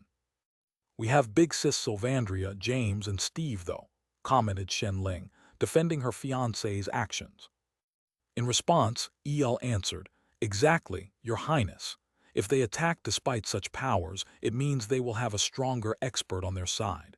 You and Lady Song will be the ones that will be in danger.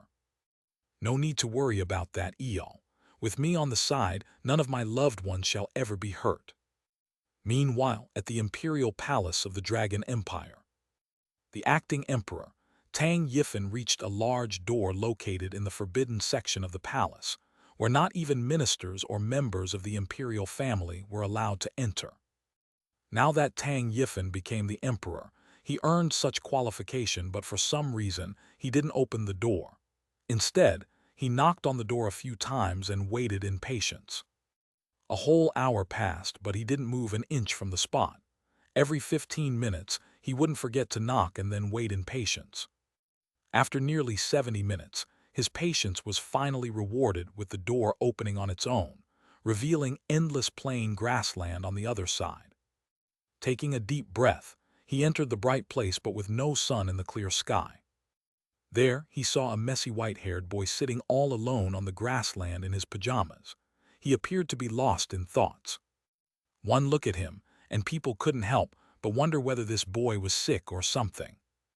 Tang Yifan gulped saliva and walked forward. The boy remained unmoved until the acting emperor reached him and gave him a 90-degree bow. He couldn't kowtow because of his position as the emperor, which forbids such practice to any individual but a deity from the heaven. Tang Yifan greets the founder. The boy finally raised his head to look at the man, who disturbed his peace. Skip the introductions and tell me what you want. Staring directly into the eyes of his ancestor, Tang Yifan said, An enemy of the throne is in the city with 3 supreme beings on his side, and I ask for the founder's help to take him down. Chapter 493.5 The Grand Auction Part 5 Flag of Huangdi. Status Sealed. Grade Mithril. Range 10 km. Effect 1. The user and his allies' rank will increase based on their ranks, no limit on the number. Increase by 3. Those with cultivations lower than peak 3 circle. Increase by 2. Those with cultivations between low 4 circle to peak 6 circle. Increase by 1. Those with cultivations between low 7 circle to peak 8 circle. All stats increase to 9.9 if the cultivation was above low 9 circle. No effect on those with rank above demigod. Note, to qualify as an ally, the user should think of the target as an ally or one of his own. The non-living things and beasts are also qualified to enjoy this benefit. Effect 2. Upon planting the flag at any place in the universe where the Heavenly Palace has the authority, the user could claim the land of its effective radius as one's own property. The user could create laws that apply to everyone who stays in the range. Note, the user isn't an exception for the laws he creates. Effect 3.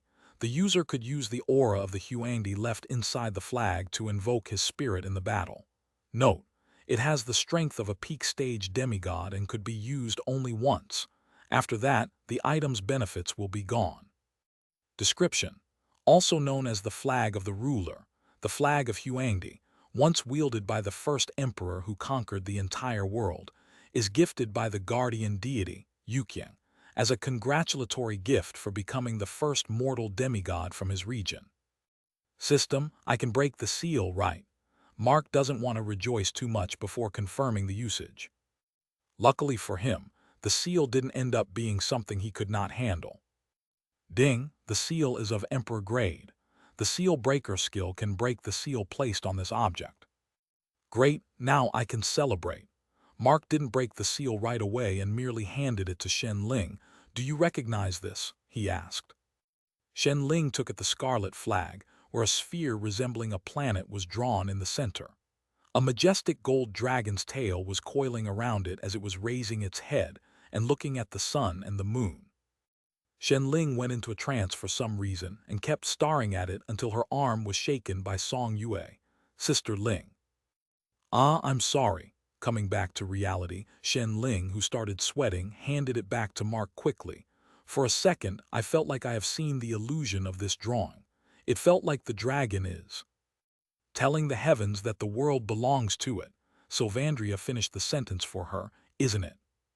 "Yes," Shen nodded while wiping off her sweat with a hanky. She added, "No doubt about it. This belonged to the Yellow Emperor of the legends." "So he is real," Song Yue exclaimed in surprise. "I heard those 5 emperors are just a myth. After all, the story of magic started just 1800 years ago, and that too by the Shang dynasty's founder. Isn't it?" "Historical manipulation," commented Shen Ling. "Eh?" As Song Yue looked at her for an explanation, Mark explained. "A lot of history before the so-called pre-ether period was manipulated. There must have been a mutual understanding between the empires back then. It is why there were no proper records anywhere and only stories passed down as folklore were left. As for the 5 emperors, they were true. I have met the spirit of Emperor Shun in the dungeon. It is where I formed a contract with Baltro." Mark didn't reveal much about the incident that occurred in the dungeon, and neither did he reveal about the Sword of Light. But his statement so far is enough for his fiancée to believe that whatever she studied of the ancient history turned out to be false. But then again, as a person who was always trying to understand with changes in her life, Song Yue didn't think too much about it, and just accepted whatever Mark told her and moved on. As for the others, Shen Ling was already aware of the historical manipulation, and she didn't feel any strange that someone as extraordinary and mysterious as Mark had met the spirit of Emperor Shun. The remaining people were from another world and had no idea about the history. Hence, they didn't care about it much. However, the presence of the divine-grade item startled the true experts in the Colosseum. Their faces were full of envy and admiration as they stared at VIP box number 8. Even Xin Rui became flustered for a moment before she was reminded by the auction house master to continue with the auction.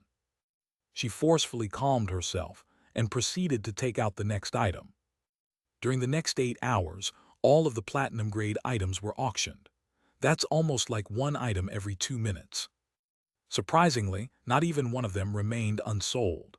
Even more surprising fact is that all of those items that no one showed interest in were purchased by just one person, the so-called foolish teenager, Yu Tianjin. He alone won 118 times, nearly 47% of all the items listed in the auction. Never in the history of the auction has ever there been where there have been a sold out. Everyone couldn't help but wonder why he wasting so much money. But then again, his father is so rich that 35 million gold coins wouldn't dent too much into his fortune anyway. The spectators were so dazzled by his performance that they even forgot Mark's buyout from hours ago. Of course, another reason was that Shen Ling bid a lot of times in the auction but only won once more. It is a platinum-grade set of armor, which she bought for her father, costing her about 1.2 million gold coins. While the spectators no longer placed attention on Mark or his companions, the experts in other VIP boxes and the spectator zone were always on the edge. They felt too stressed throughout the auction. It was also one of the reasons the items were auctioned too quickly, as no one dared to engage in an intense bidding war. Once Stage 1 was over, the lunch break of 90 minutes was called. Xin Rui didn't forget to warn the bidders that the challenge round will start sharply at 4 p.m. The auction house took care of the lunch arrangements for the guests. In the VIP section downstairs, Mark and his companions joined the royal banquet.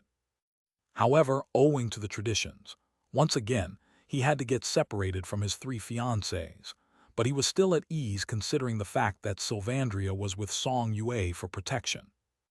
As for the golden kitten and the manticore, both of them were currently put inside the pet inventory due to the auction house's rules that strictly forbid the beasts inside the Colosseum. Mark, along with Eyal, James, and Steve, sat together at the assigned table. Qing Jai self-invited him to their table to look like he was part of the same group. Mark had business to talk with him, hence, he didn't mind it. As the servant assigned to them was introducing the menu available for the banquet, he was interrupted by a warrior who looked like a knight of the Empire, according to his golden-colored armor, a helmet in his left hand, and his graceful walking. "Excuse me." Mark turned his head aside to look at the knight, who then said, "Forgive me for the disturbance. Lord Wrong wishes to invite you and venerable beings to his table." While saying that, he took another look at the supreme beings who looked like harmless teenagers without any air of an expert in one glance. The knight then shifted his attention to Mark and thought, "This guy is even stranger. I cannot even read him." Mark forced him to come out of his analysis with a calm statement. "Tell your Lord Wrong that I have an important guest at my table, so it is not possible." The knight was taken aback at first and then looked at Qing Jai before giving him the bow of farewell. "I understand. I'll relay the message." He returned without trying to speak anymore. Slam.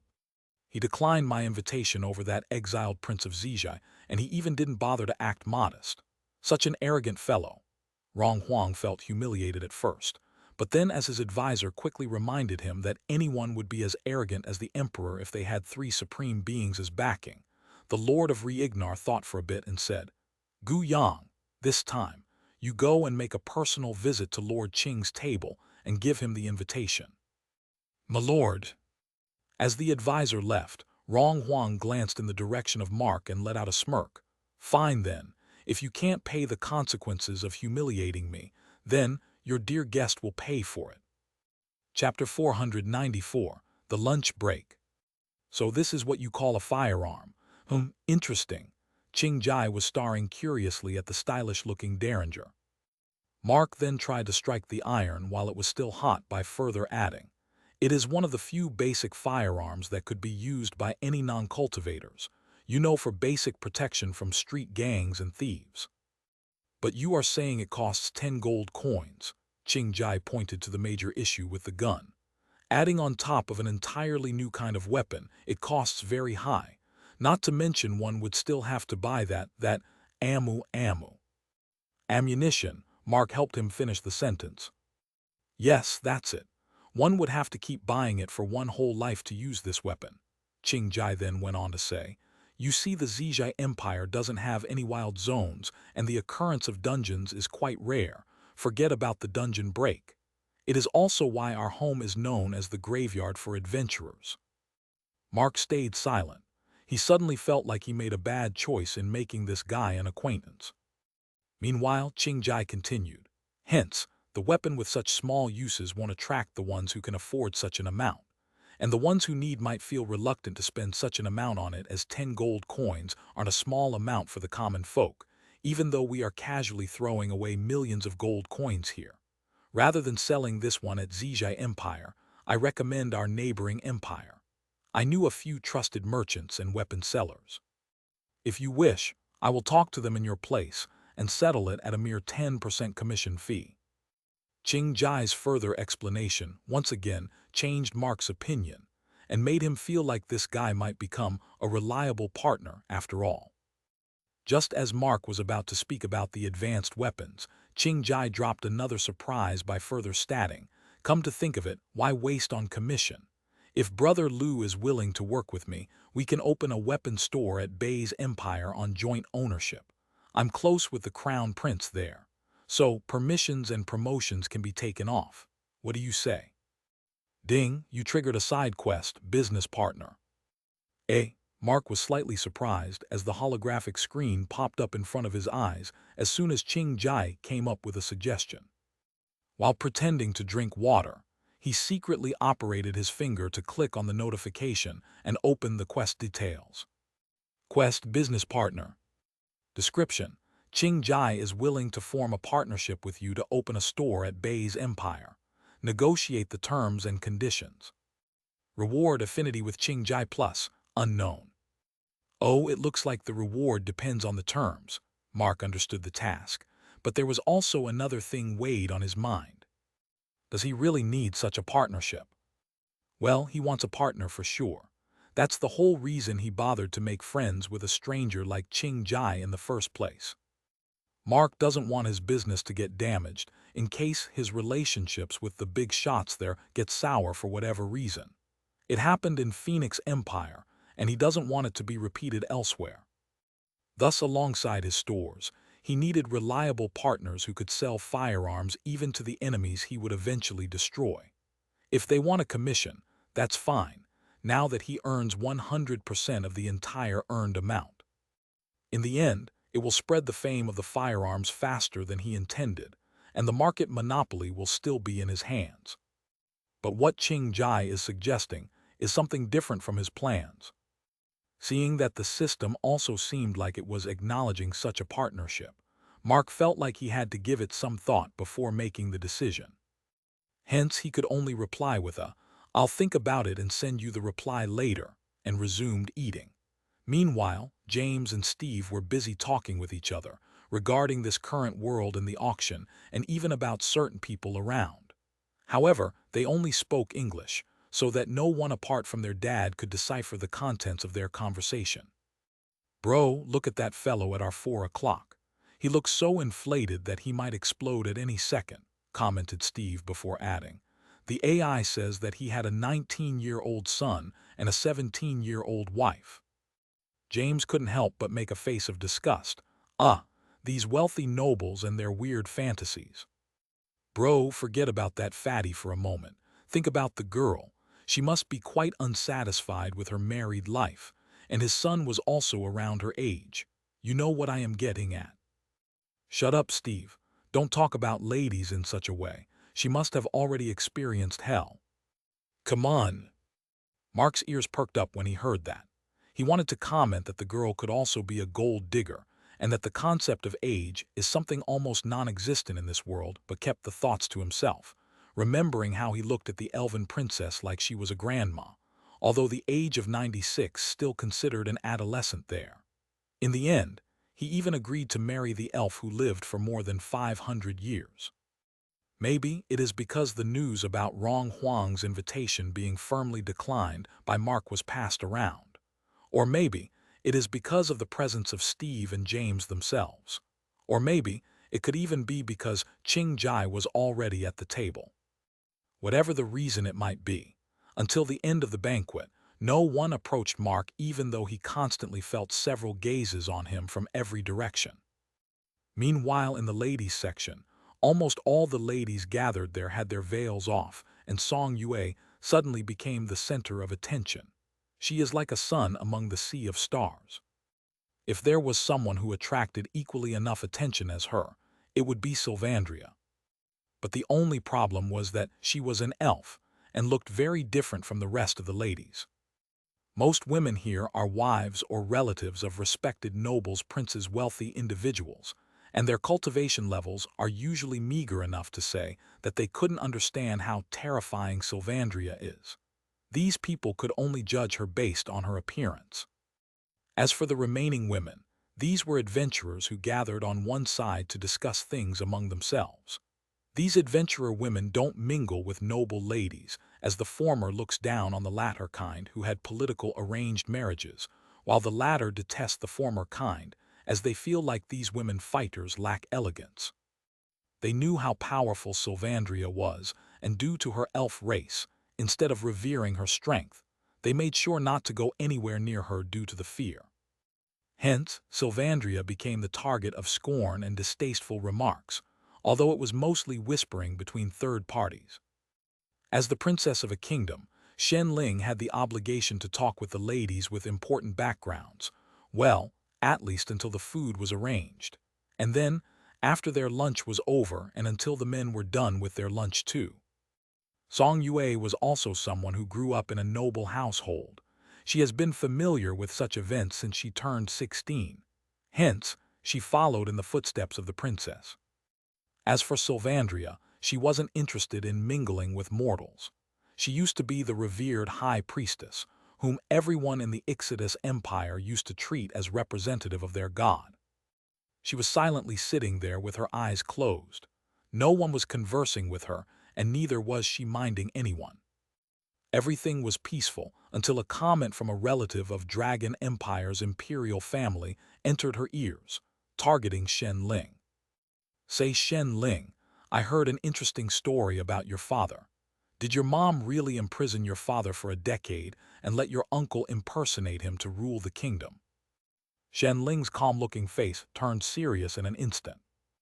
Before Shen Ling could react to her statement, another lady let out a giggle as she added, perhaps they were lovers in the past and King Shen Niu had snatched her away using power. But then again, living together for a decade, they must have used this opportunity to the fullest and enjoyed their nightlife. By the way, you are sure that you are King Shen Niu's daughter, right? The third one joined the fun with a mischievous grin on her face, taking it too far. Another two ladies in the back burst into laughter as Shen Ling's face reddened in anger, and her fist was clenched tightly. She wanted to punch her face but couldn't do it as she herself couldn't forgive her mother to this day. It was at that moment the five ladies suddenly collapsed onto their knees, taking everyone around by surprise.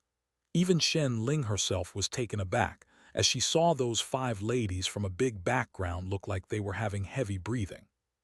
"Milady, milady." Two guards nearby hurried toward them, but they crashed into an invisible barrier and fell down. It's that, isn't it? The aura suppression, the ability to suppress lower-ranked cultivators without affecting the surroundings, a power unique to a supreme being. A six-circle realm adventurer in the corner of the room whispered to her team leader. The seven-circle realm expert nodded in seriousness. Sweat drops formed on her forehead. Sylvandria's voice then echoed in the ears of the fallen. It is not my place to teach someone a lesson, but I must remind you that those with loose tongues and bad manners shouldn't forget that there is always a greater bully than you in this world. And not everyone would resort to using their words. So, choose your words carefully next time. The suppression was removed after the warning. The guards reached the affected women and helped them to get up. Instead of getting afraid by the sudden near-death experience, Tang Jia shouted in rage with her eyes focused on the place where adventurers gathered. Who is it? Who is it that dared to ambush me? I'm the wife of Rong Huang and the daughter of Tang Hanying. A word from me and none of you or your families will be spared no matter where you are from. I will, arg. She let out a painful cry as invisible pressure descended on her, and she was crushed to the floor once again. This time, her breathing wasn't affected as previously. It was just the weight of suppression on her soul and the ether particles in Tang Jia's body. Sylvandria's eyes opened for the first time, and she got up from her seat. The room descended into silence as she calmly walked to her. The guards wanted to defend her, but they were frozen by the aura suppression too. Stopping before her, she looked down at the struggling Tang Jia and spoke coldly. I can see that your soul has been tainted by darkness, child. I have no compassion for sinners like you. You are bound to go through thousands of years in the hell realm after your death. But you can still redeem yourself by doing good deeds so that you suffer less in the afterlife and get to reincarnate in a good family next time. As for your so-called Rong Huang and Tang Hanying, I don't know who they are and how powerful they are for you to boast in arrogance, but I'm certainly aware that there is no immortal realm cultivator living in this world, and in that case, it would be very unwise to pursue to drag this matter any longer. Just apologize to her and end this. Or else. Chapter 495.6, The Grand Auction Part 6. After a couple of hours, Mark reunited with his women. He didn't know what happened during lunchtime, but he could see the ladies are a lot closer than they were before a couple of hours. What changed is how Song Yue and Shen Ling were addressing Sylvandria with sister as a prefix. Previously, there used to be a certain wall between them, the one that separates normal people from having casual conversations with true experts. After returning to their VIP box, Mark once again made sure that the room was secured before settling down and having a talk. He talked about Qing Jai's proposal, and Song Yue told him what happened in the ladies' section too. Mark couldn't help but burst into laughter upon realizing that both of the parties were on the same wavelength. Here, he refused Rong Huang's invitation, and there, Sylvandria taught Rong Huang's wife a lesson. Nevertheless, he fully supported her decision, stating that when it comes to standing up to family, nothing else matters. Roughly 45 minutes later, Xin Rui and the auction house master returned to the bidding platform, announcing the challenge round. The rules of the challenge round are as follows. They put up an item, and the bidders shall bid for it. The winner can send anyone to challenge the warrior that was guarding the item. If they win it, then the item will be theirs to keep. If they lose the challenge, then money will go down the drain too. In order to milk more money from the bidders, the auctioneer allows the bidder to send more than one expert to defeat the challenger. Up to 4 experts are allowed. However, the amount will also increase accordingly. For example, if the winning bid is 100k gold coins, then the winner should pay 200k gold coins for 2 participants, 500k gold coins for 3 participants, and 2 million gold coins for 4 participants. While one's chances increase with more numbers, those with a powerful background don't opt for such a method unless the item is of great importance, as it will damage their reputation even if they win. If they lose, one can imagine how humiliated they will be. Last but not least, the item that doesn't get acquired by any winning bidder through the challenge shall be moved to the last segment of the auction. With such things in mind, as the guests were ready with their bidding paddles, Xin Rui took out the first item of the challenge round. When the rings of yin and yang are worn by the same person, they will give an additional benefit of raising the user's aptitude for magic spells. The starting bid for the challenge is 1,000 gold coins, and the guardian is a 7-circle realm beast king. The buyout is 100,000 gold coins. Let the auction begin. Shenling, let's bid for it, said Mark. Princess Shen nodded and raised the paddle. Just as she was about to pour ether energy into it, a paddle from elsewhere was raised and glowed, followed by a deep voice, buyout. Mark was familiar with the voice, and so was everyone. In fact, it was the voice the spectators were tired of hearing it again. Congratulations, Yu Tianjin, on winning the bid. You have 5 minutes to send the challenger on your behalf to the arena. Soon, a mysterious fellow wearing black robes with a hood landed in the arena while riding a winged tiger. Mark instantly activated his Eyes of God and inspected its details. Name Xiaoba. Beast Long Hu. Species Tiger Dragon. Rank 7 Advanced State. Grade King. Attribute Fire Wind. Description: Long Hu/Dragon Tiger is a beast created from the crossbreeding of a red dragon and a tri-horned tiger. Born as a hybrid, Long Hu contained the abilities of both of his parents. These guys put up quite an interesting opponent as a guardian. The instant Mark saw the beast's details, he came to the conclusion that ordinary Exalt Realm experts couldn't defeat it. Within a minute, 2 Exalt Realm experts walked into the field from the other side. The spirit warrior from the Void Temple left the Beast King's side and stood behind Xin Rui before she signaled for the start of the battle. Both of them charged forward at the same time at their peak speeds and reached it in little less than 2 seconds. The spectators couldn't even get to see their movements properly, but the dragon tiger was completely calm. It cleanly evaded their attacks with a jump and counterattacked with its paws. An intense battle ensued between both of the parties. It went on for 10 minutes. The spectators, despite not getting to see their movements, were cheering loudly. Some were cheering for the tiger to shred them to pieces, while some were rooting for the challengers. Meanwhile, discussions went on at several VIP boxes. Mark was also included in those people, but the contents of their discussion were vastly different from the others. Eventually, Yu Tianjin was forced to throw in the towel and admitted the loss, earning laughter filled with mockery from several VIP guests. Maybe the fact that Yu Tianjin had snatched away almost half of the products in the first segment probably angered them, and this failure made them think that he deserved such a humiliation. The adolescent's face reddened in shame, and when they apologized for the failure, he could only comment that they weren't at fault, but it was his dad's fault for selecting them. Xin Rui announced the item's base price as 200k and will be available in the next segment before she went on to take out the next item. Like the first one, This one is also a pair of platinum-grade accessories, although one is a pendant and the other is a ring.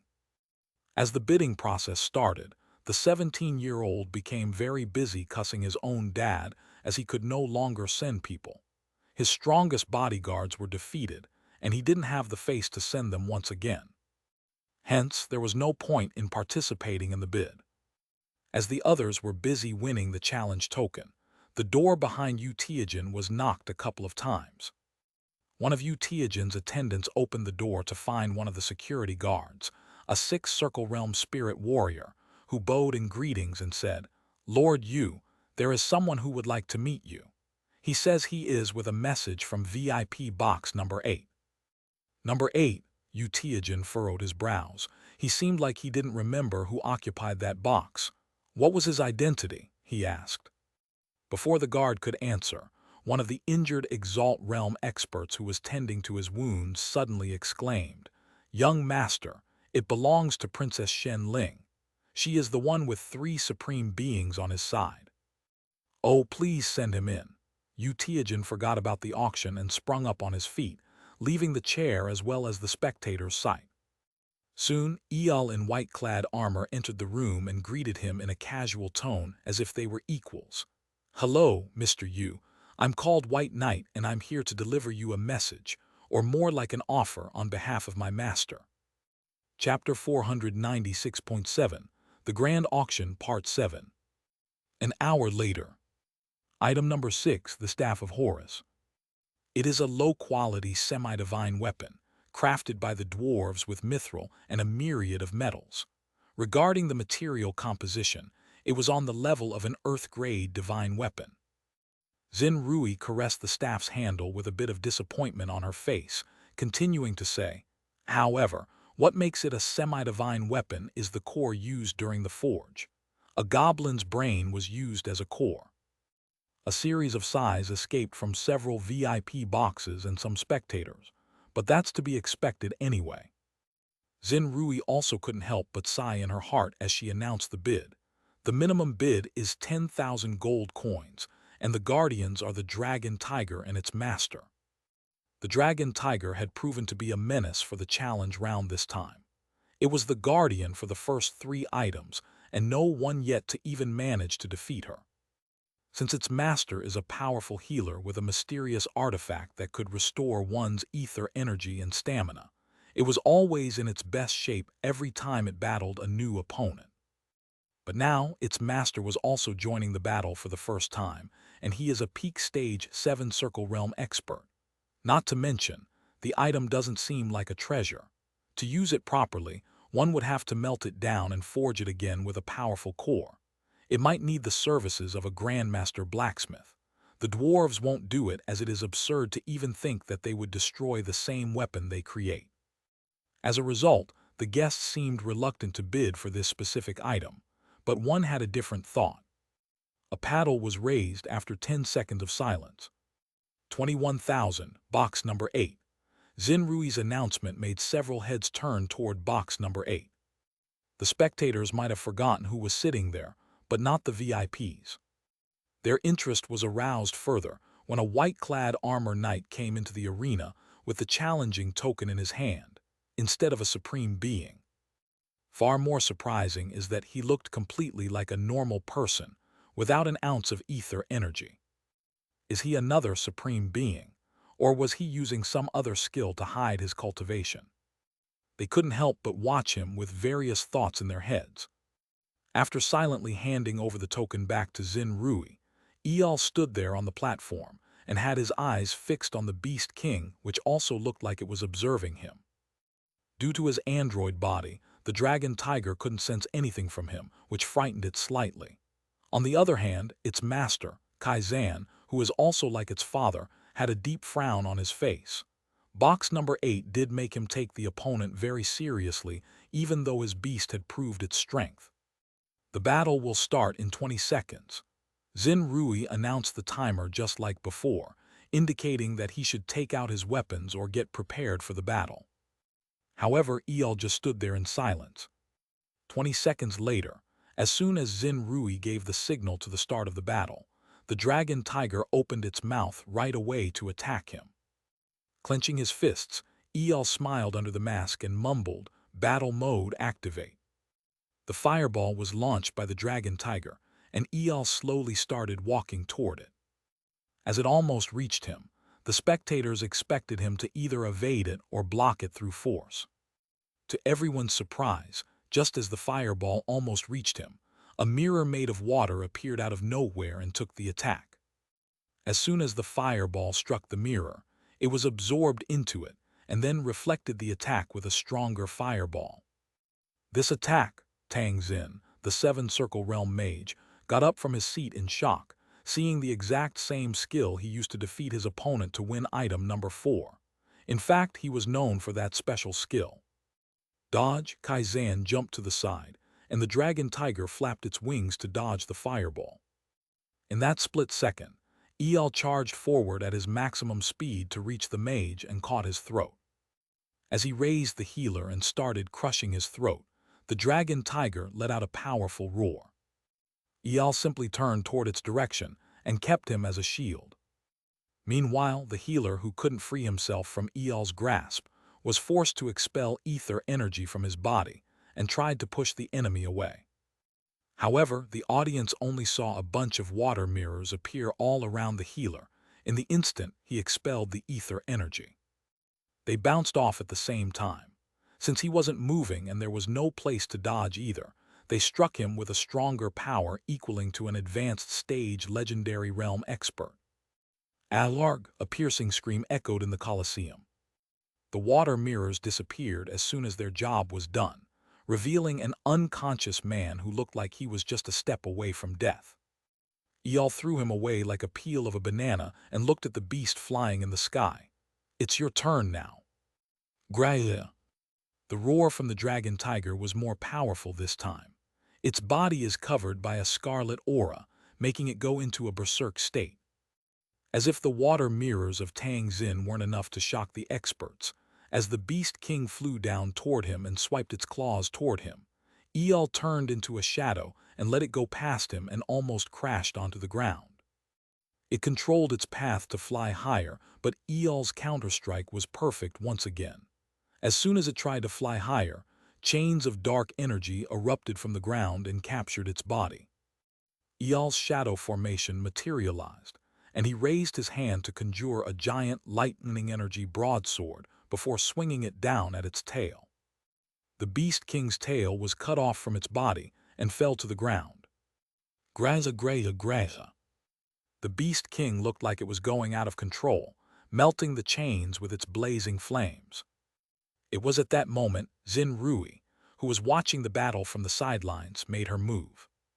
She rushed forward and cut down the dark chains, taking El by surprise. Before El got to open his mouth to question her motive, Xin Rui once again surprised everyone by jumping high and planting her hand on the dragon tiger's forehead. Sleep. The Beast King's eyes met Xin Rui's eyes, where something like a spiral motion was seen. It fainted right away, regardless of the bleeding at the tail end. From the start of the battle till its knockout in the hands of Xin Rui, only 28 seconds have passed. Just 28. The challenger wins the battle. Miss Shen Ling won the item. Congratulations. Xin Rui announced the results. VIP box number 19. With his elbow supported by the armrest of the chair, Tang Xin tilted his head slightly and rested his cheek on his fist. There's no doubt about it. This expert could copy our techniques and make it his own in an instant. Or that's what he was trying to show to everyone. Or else, why would he only use the techniques used in earlier battles? Probably a skill or some unique bloodline that allowed him to do that. Interesting. VIP box number 32. This man never ceases to amaze me, mumbled the fourth prince of Kun Empire. Letting him stand on the crown prince's side might become a heavy disadvantage for me later on. I guess I can no longer take that eldest brother of mine lightly. It is best if I act as fast as possible to indict him and make sure he is not eligible for the throne. Or should we cripple his cultivation? I wonder. VIP box number 47. Damn, this fellow Lu Zhen has another powerful subordinate. Qing Jai was naturally excited. No matter what, I will have to make him my friend. VIP box number 4. Damn it. Yu Tianjin threw away the glass of wine in anger. I should have accepted his offer. When I challenged him that I would accept it if he defeated the Beast King, and it didn't happen for the second and third rounds either, I thought they might be tricksters with fake cultivation levels. Arg, I made a mistake. His face was filled with regret. Finally, at VIP box number 8. With a surprised look on his face, Mark couldn't help but turn his head and ask the former High Priestess, Sylvandria, I just one question. Is he really the hero from your legends, or your history was fabricated? Sylvandria. Chapter 497.8. The Grand Auction Part 8. Item number 7. One-time use, Scroll of Thousand Blossoms. This painted scroll, when unfurled, releases a shower of mystical cherry blossoms. Each blossom possesses extraordinary healing properties. In theory, there is a 1 in 100 chance that it could even bring back the dead to life when used within an hour of death. The starting bid price is 10,000 gold coins, and the guardian for this challenge round is a peak stage 7-circle realm spirit warrior. Congratulations, Ms. Shen Ling, on winning the bid for 230,000 gold coins for the challenge. Please send the warrior to the field. Congratulations, Ms. Shen Ling, on winning the item. Item number 8. Fan of Ephemeral Storms. This delicate folding fan possesses the power to summon ephemeral storms. With a flick of the fan, the user can conjure thunder, lightning, and rain, creating a tempest that disorients enemies and bolsters the wielder's agility. This item only has the power to alter weather in the region and doesn't contain either offensive or defensive techniques. The starting bid price is 1,000 gold coins, and the guardian for this challenge is an elementary stage 7-circle realm spirit warrior. Congratulations, Ms. Shen Ling, on winning the bid for 26,000 gold coins for the challenge. Please send the warrior to the field. Congratulations, Ms. Shen Ling, on winning the item. Item number 9. Elixir of Eternal Spring. This elixir bestows the drinker with eternal youth and vitality. It halts the aging process and grants resistance to diseases. The amount of elixir is sufficient for 2 people. Please do note that it doesn't change one's lifespan. The starting price is 10,000 gold coins, and the guardian for this challenge is a peak stage 7-circle realm spirit warrior. Congratulations, Ms. Shen Ling, on winning the bid for 110,000 gold coins for the challenge. Please send the warrior to the field. Congratulations, Ms. Shen Ling, on winning the item. After winning the Staff of Horus, Mark continued to maintain his superiority by sending Eyal to the field. A large part of this contribution goes to the flag of Huangdi, placed in VIP box number 8, which raised Eyal's stats significantly enough to suppress his opponents. While no one these just 4 battles brought now, the last item of this round. This one is a little special. The item itself is the Guardian. Behold the battle robot VII, a metallic battle puppet made of unknown materials and unknown grade. It is said to have the strength of a legendary realm expert of fighter path, but doesn't have any skill either. Just like every other puppet, it has to be controlled by its master as long as it is within a 300-meter range. You can also teach martial arts techniques to this puppet to improve its fighting ability. Unlike humans, it doesn't age. In a battle, it doesn't hesitate to kill your enemy no matter who it is. Most importantly, it absolutely stays loyal to its master. But those who are interested in this puppet must understand that it needs a heavy amount of electricity as food. However, what makes it stand apart from other battle puppets is that this one's control could be controlled by more than one person, and you can pass it down to someone else. The secret of its controls and its other hidden functions is only to be revealed to the buyer as requested by the seller. Coming to the rules of the battle, first of all, only those with cultivations lower than the Supreme Realm are eligible to challenge it. Secondly, the challengers merely have to throw it off from this platform and they win. The starting bid price for this item is 100,000 gold coins and 10,000 for every bid raise. Let's the bidding begin. As soon as she finished the description, more than a dozen paddles were raised in the air. but only one was lit up as it turned out to be the fastest by just a fraction of a millisecond. "Buy out." The Imperial Prince's voice was heard for the first time since the beginning of the auction. Even Xin Rui was taken aback by the announcement. "These bastards," she muttered her breath before forcefully calming herself down and announcing, since a buyout was called, no more bids were allowed henceforth. "Congratulations, Tang Wyman, on winning the bid for the challenge for 10 million gold coins. Please pay the amount and send the challenger with the token. VIP box number 12. "You did it, Grandpa Lao." The young prince smiled in happiness as he looked to the side. There was an old man who had the paddle in his hands. "Now go and bring that puppet," he ordered the old man who was at the peak stage of the legendary realm. "Your Highness." As the expert bowed to him and left the room, the prince who was representing the imperial family clenched his fist as he looked at the 6-foot robot with a strange appearance. "If Grandpa Lao wins it, I can secretly keep it for myself. As long as I use my own money, I can give an excuse that Grandpa Lao was the one who paid the money and fought it. Since he is not a servant of the imperial family, even my brother cannot order him to hand it over." Meanwhile, at box number 8. "Nothing." Mark shook his head. He was about to say 300 million, but since the princess stated a higher figure, Mark couldn't bring himself to tell the same thing. He said, "It is indeed worth such a figure, but I'm just worried that people might not be able to take out such an amount." Song Yue looked thrilled after the buyout was called. Shaking his arms, she expressed her delight. "It's 10 million, Marky. Imagine if he loses now. It will at least get 100 million easily." Mark calmly shook his head. 100 million is just. He was about to say something. Princess Shen Ling interrupted him with a bold statement. "I won't be surprised if it gets sold for even 500 million, Sister Yue." Were you saying something?" "Nothing." Mark shook his head. He was about to say 300 million, but since the princess stated a higher figure, Mark couldn't bring himself to tell the same thing. He said, "It is indeed worth such a figure, but I'm just worried that people might not be able to take out such an amount." "Well, that is also true." Shen Ling nodded in agreement. "What if it sells at a lower amount than even 100 million? You know, those truly wealthy could collude to bring down the amount." Sylvandria pointed out the most obvious flaw here. Mark let out a sigh in response. "Then, we will just have to let it be and make sure to not use this platform to sell my things ever again. We already made enough profits in the challenge round, so it shouldn't be a big deal."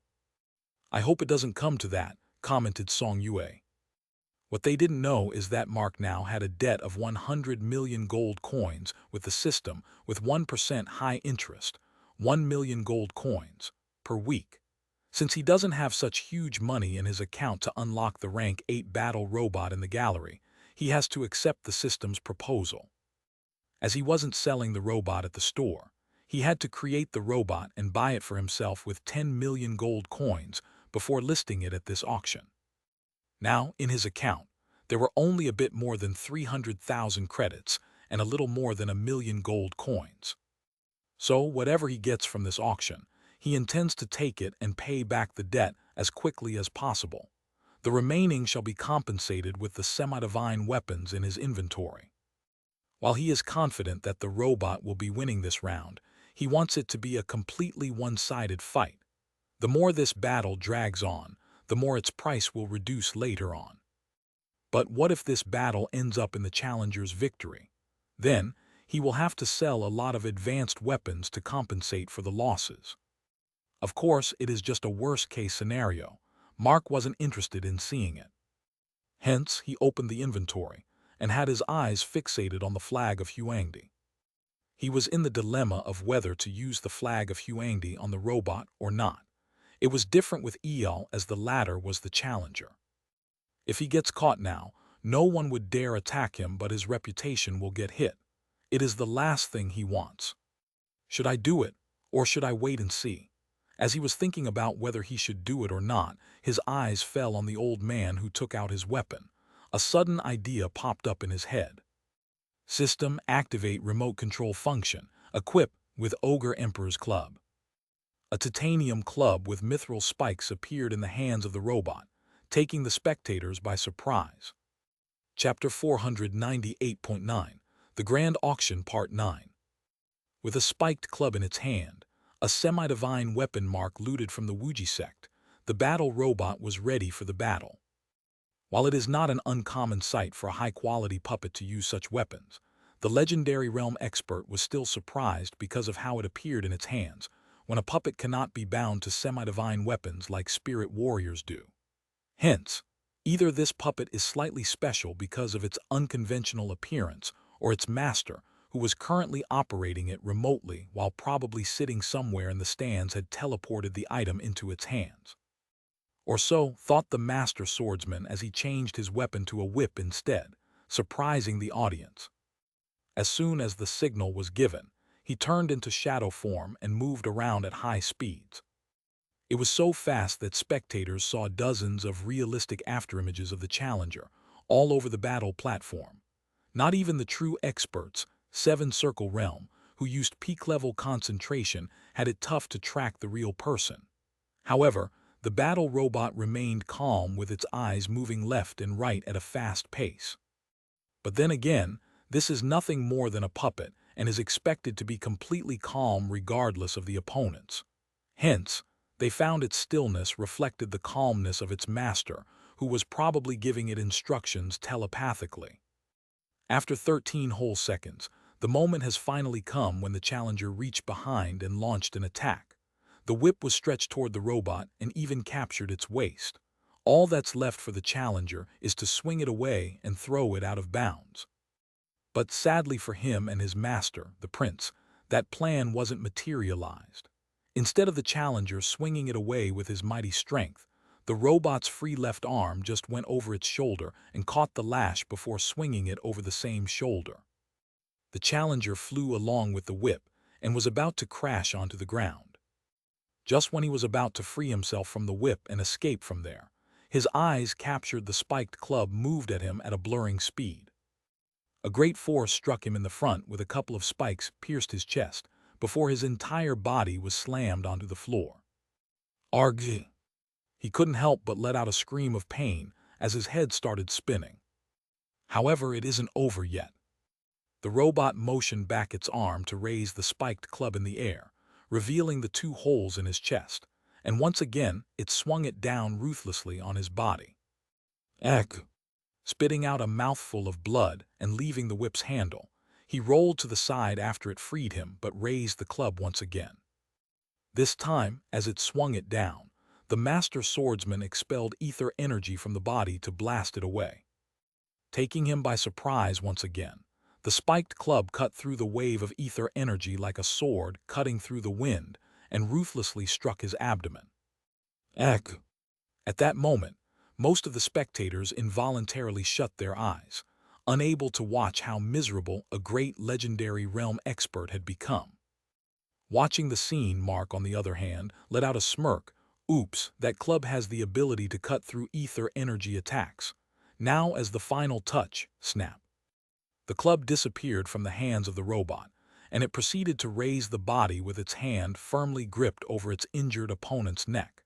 Its other free arm was raised and clenched its fist, intending to give a powerful punch to its opponent. As it motioned its fist to the back, 3 words escaped from box number 12 and echoed in the silent Colosseum. I give up. The silent auction house master and Zin Rui couldn't help but clench their fists in happiness, although due to different reasons, the challenge failed. The robot freed its opponent and walked away for a few meters before turning around and staying there like a statue. Zin Rui gave a glance at the auction house master, who sent it back to the same storage ring given by Mark. The challenge was failed. The item will be moving to the next segment. We'll be taking an hour break. The sellers who are available here could meet auction house master Wang at the chancery and settle their accounts. As she announced the break, 2 individuals in typical knight attire, but with exquisite-looking armor set, entered the field to support the defeated warrior. Meanwhile, at box number 8, as the individuals in other boxes were planning on preparing the funds to acquire this amazing robot, Song Yue was filled with joy. Marky, that was super cool. and you have more of them in your storage ring. What if it ends up getting bid for 500 million as Sister Ling predicted? We could be so. Mark couldn't help but smile as he stared at Song Yue, who looked like she was cheered up a lot. That pale and bony appearance of her, as if she was near death, was still fresh in Mark's head. Looking at her, forgetting the tragedy and smiling like a normal girl, also made him happy. But the sudden change in her expression put an end to those feelings. She stopped midway and picked up the binoculars to watch the field. "Marky, it's him." She tugged the sleeves of his robes. "What happened, Sister Yue?" Princess Shen Ling was the first to react among the people in the room. Song Yue raised her finger and pointed to the field. "That night on the left. I can't remember it properly because it happened at midnight, but I think I saw him among those who abducted me." Mark also stopped smiling and paid attention to the night Song Yue pointed at. Dong Bao. Rank 6 Circle Advanced Stage. Age 38. Spirit Path Swordsman. Attribute Fire. Affiliation Dragon Empire Phoenix Empire Former. Description: Dong Bao used to be a disciple of the Su sect and a sworn brother to Shang Jun. He left the sect due to unknown reasons and joined the Night Division of the Dragon Empire. He is currently one of the Imperial Guards who directly serve the Emperor of the Tang Dynasty. Sworn brothers with Shang Jun but is serving Tang Dynasty. Mark's eyes flickered in surprise. If Song Yue was right, then there are more culprits behind the act. If it was someone else, they would have thought a second time once again about the consequences in case they were wrong, but Mark is different. Just her strong suspicion and surprising details of the target were enough for Mark to conclude that he was a culprit. However, he also knew that he could not just barge and disrupt the auction. Hence, he asked Song Yue to remain patient and calm until this event was over. Roughly around 20 minutes later, at the Chancery, the office of the auction house master, Wang Zhongwei was handing over the money to the adventurers from box number 7. The total bidding amount of your auctioned items is 951,000 gold coins. As you probably already know, our fees for the platinum grade items are fixed at 20%, semi-divine items at 10%, and divine or unique items at 5%. All of your auctioned items are of platinum grade, and the cut will be 190,200 gold coins. Sparing the change, you will be receiving 761,000 gold coins. Please check the amount. Here. The adventurers were checking the amount with a special monocle handed by the auction house master, and the latter took his seat before crossing the list of items written on the piece of scroll. Knock, knock, knock.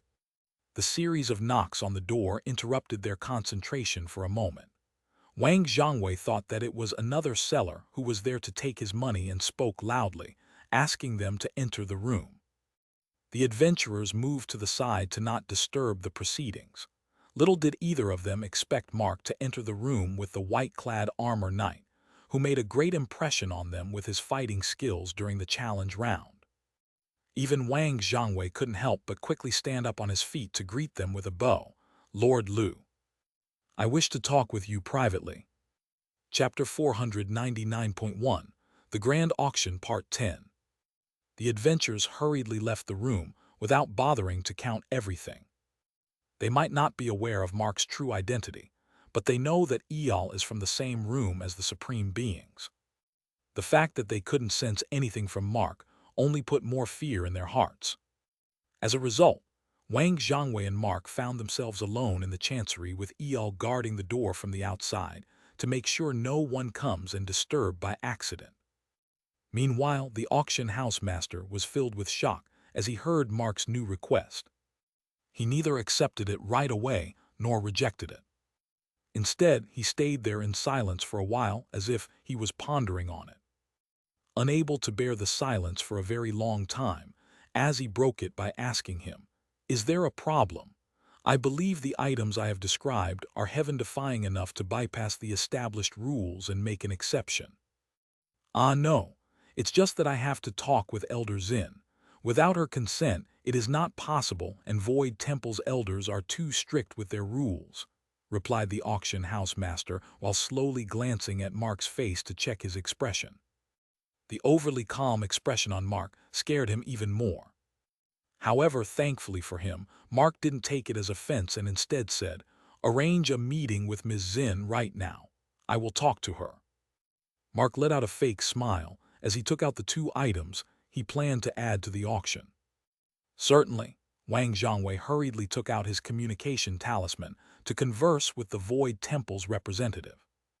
After a while, Zin Rui entered the room and Wang Zhongwei stood outside, alongside Eo. Zin Rui was aware of Mark's friendship with the Supreme Beings, but her words didn't contain any ounce of politeness. She treated him just like the others. "So, what is it that you want to talk about?" She looked at him coldly with a mild displeasure on her face. Mark let out a fake smile as he took out the 2 items he planned to add to the auction. While Zin Rui was indeed surprised by the items, she remained uncooperative. "Look, Mr. Lu, they might be special, but you are merely using our auction as the medium to sell to others." Her tone was firm, and her eyes were fixed on Mark's face as she continued, "Even if you sell them for 1 billion gold coins, we will still get 50 million as our cut at most. Certainly, the money is high, but not to the extent to make favor on you." Mark narrowed his eyes and stared at her for a while, thinking, "So, you are playing this game of logic, huh? Fine, in that case, I'll slam the Uno reverse on you." Making up his mind, Mark dragged the chair nearby and sat down, earning a frown from the other party before he said, "Let's not involve the Void Temple here. We shall talk about you, Ms. Zin Rui. Or should I call you Lan Rui, the daughter of Lan Heiyu and Princess Tang Yejin?" Not only is Zin Rui's frown deepened by his words, but even her own personal weapon is out. Pointing the saber at him, she almost growled, "Who the hell are you?" With a fake smile on his face, Mark replied as he crossed his legs, "I told you earlier, I'm Lu Zhen and I'm a weapons seller, but we are not here to talk about my identity anyway.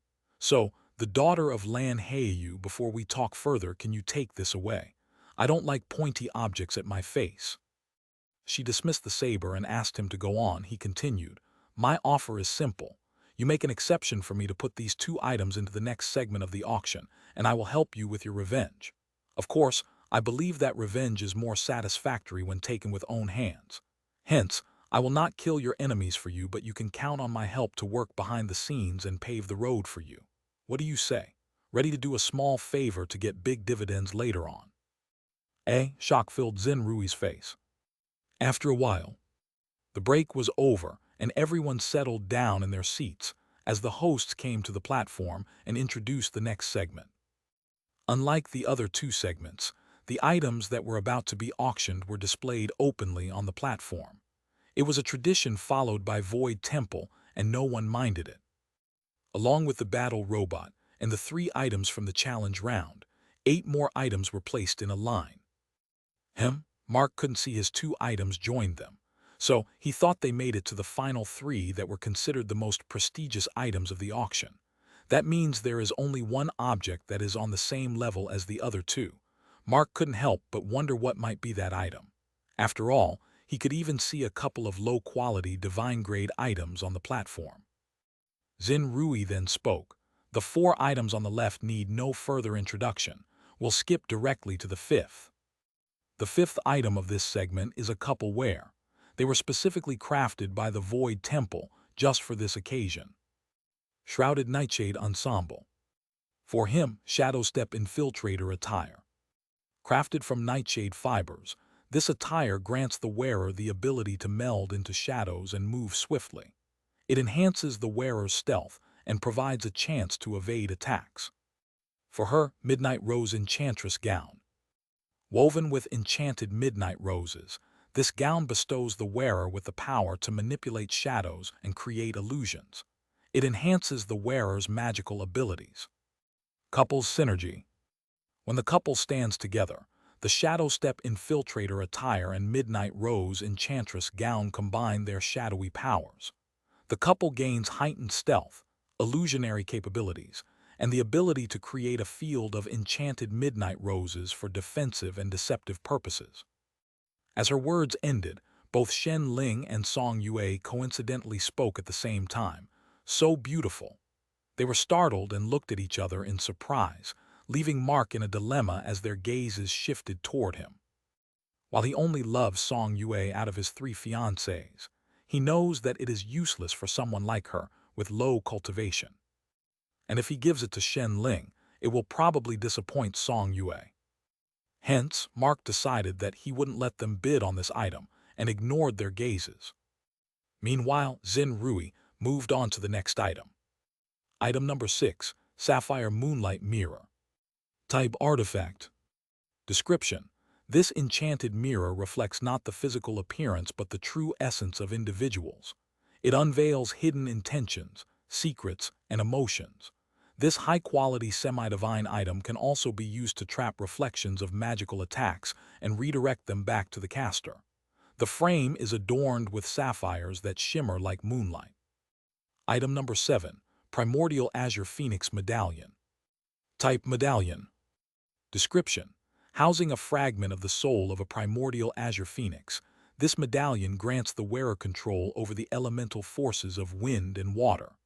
This high-quality semi-divine item allows the summoning of typhoons, manipulation of storms, and the power to transform into an azure phoenix for swift aerial combat. Item number 8, Samsara Rebirth Lotus Seed. Type Seed. Description: this mystical lotus seed holds the power of samsara, granting the ability to reincarnate upon death. The user retains memories and experiences from previous lives, accumulating wisdom and strength with each rebirth. The seed blooms into a lotus upon successful reincarnation. Item number 9, Stormweaver's Thunderstruck Gauntlets. Type Gauntlets. Description: imbued with the power of thunderstorms, these gauntlets allow the wearer to harness and control lightning. Martial artists could deliver electrifying strikes, summon thunderclouds for cover, and channel lightning through their limbs for devastating close-quarter combat. Item number 10, Thousand Petal Blossom Palm. Description: focusing on rapid and precise strikes, this palm technique mimics the unfolding of 1,000 petals. Martial artists could unleash a flurry of blows with unparalleled speed, overwhelming opponents with a seemingly endless barrage of attacks. And now for the 11th item, Seraph Dragon Bow, crafted from sacred wood of the ancient seraph trees, found only in the plane of fire and ice, with its core made of an ice dragon's eye. This amazing divine bow of earth grade can shoot the arrows filled with the power of an ice dragon. While it can be handled by any warriors, due to its attribute, it is best in the hands of someone with an ice attribute. VIP Box number 8. Marky, you have the ice attribute, commented Song Yue. Mark shook his head. I don't like conventional weapons. That's true. You are cooler with guns, Song Yue nodded and gave another comment. I never expected your mom to have such a bubbly side to her. The one we know is quite different, right? James whispered to Steve in English. The latter nodded in agreement. Sylvandria, who was sitting beside Mark, had her ears perked up and she looked to the side, glancing behind her. Mom. They sat at the back, maintaining a bit of distance from the others, quietly whispering to each other in confidence. Unbeknownst to them, Sylvandria understood their language, courtesy of Zan Rong, Marina Zan, and Alan. Finding their conversation interesting, she paid a bit of attention to them. It was then Steve said, not just her demeanor, even her strength leaped bounds. She might have faced a heaven-defying moment that changed her personality along with her talent. I hope we will be there to see that. Based on the timeline, we might have to return soon. Don't develop any unnecessary affection for their past selves, replied James in a whisper. I know that. Steve looked like he was slightly frustrated. Timeline, heaven-defying moment. What exactly are they talking about? Sylvandria wondered. Mark, on the other hand, was too busy with either chatting with Song Yue and Shen Ling or focusing on the displayed items. He didn't hear anything. Back at the platform, Zhen Rui raised the sword hiding in its sheath to show everyone and grabbed the handle. This next item is recommended for the sword users with a fire attribute. As soon as she took out the blade from its sheath, Fiery blue flames erupted from the sword and she quickly placed it back. This next item is recommended for the sword users with a fire attribute. As soon as she took out the blade from its sheath, fiery blue flames erupted from the sword and she quickly placed it back. This sky-grade weapon is called Inferno Blossom Blade, one of the masterpieces created by the Void Temple once again. Coming to its details, it is a fiery katana forged from titanium and adamantium with a seed of fire as its core. The blade bursts into flames upon unsheathing, dealing both physical and fire damage. It is said that each strike releases the fury of the fire seed within the blade. Sky-grade weapon. In an instant, whisperings began in the VIP boxes as well as in the spectator zone. Everyone was quite surprised to see a sky-grade weapon, which is not in the top 3. And one voice expressed it loudly. A sky-grade weapon didn't make it to the final 3 of your auction. I didn't expect your backward realm to possess items of heaven's grade. Nevertheless, too bad that you came into my sight. Followed by the voice. A figure floated out of VIP box number 48, the room adjacent to Ching Jai's and the one that has yet to bid for a single item. With freckles all over his face, a silver-haired old man in white robes that have the symbol of the sun engraved on both sides broke the most important rule of the auction, directly coming down onto the platform through flying, and that too when the Void Temple's representative is introducing the items. Sensing nothing from him, Xin Rui acted quickly by sending all the displayed items back into their respective storage rings before collecting all of those storage rings in her storage ring. The old expert didn't land on the floor and stopped a few feet above, looking down at 2 of them. I'm here to investigate the news of the holy beast's rebirth in this backward place, but didn't expect to find a treasure. Ding, you triggered an emergency quest. Chapter 500, Intrusion of an Immortal. Xin Rui's heart pounded as an uninvited presence jolted her senses. The stranger's strength eluded her, fueling her unease. Swiftly reclaiming the items on display, she unsheathed her own weapon, directing the gleaming saber toward the intruder. "Who are you?" she demanded, her eyes narrowing with suspicion. The intruder's response was a mocking chuckle. "A cute weapon you've got there," he remarked, his tone dripping with amusement. He raised his index finger and pointed at her. A ray of scarlet light shot from his finger and struck her chest. She didn't even see the attack coming at her. But the blood of the dragon inside her instinctively moved her body slightly aside. It missed her heart just by 2 millimeters and saved her from instant death. "Oh, that was some survival instinct you have there." The intruder, with a hint of surprise on his face, had acknowledged her evade. "For that, I will you a second chance to live. Hand over your storage rings." Meanwhile, at VIP box No. 8. "Everyone, keep your aura suppressed." Mark gave quick orders as soon as he inspected the details of the intruder. "An immortal," Sylvandria whispered to him.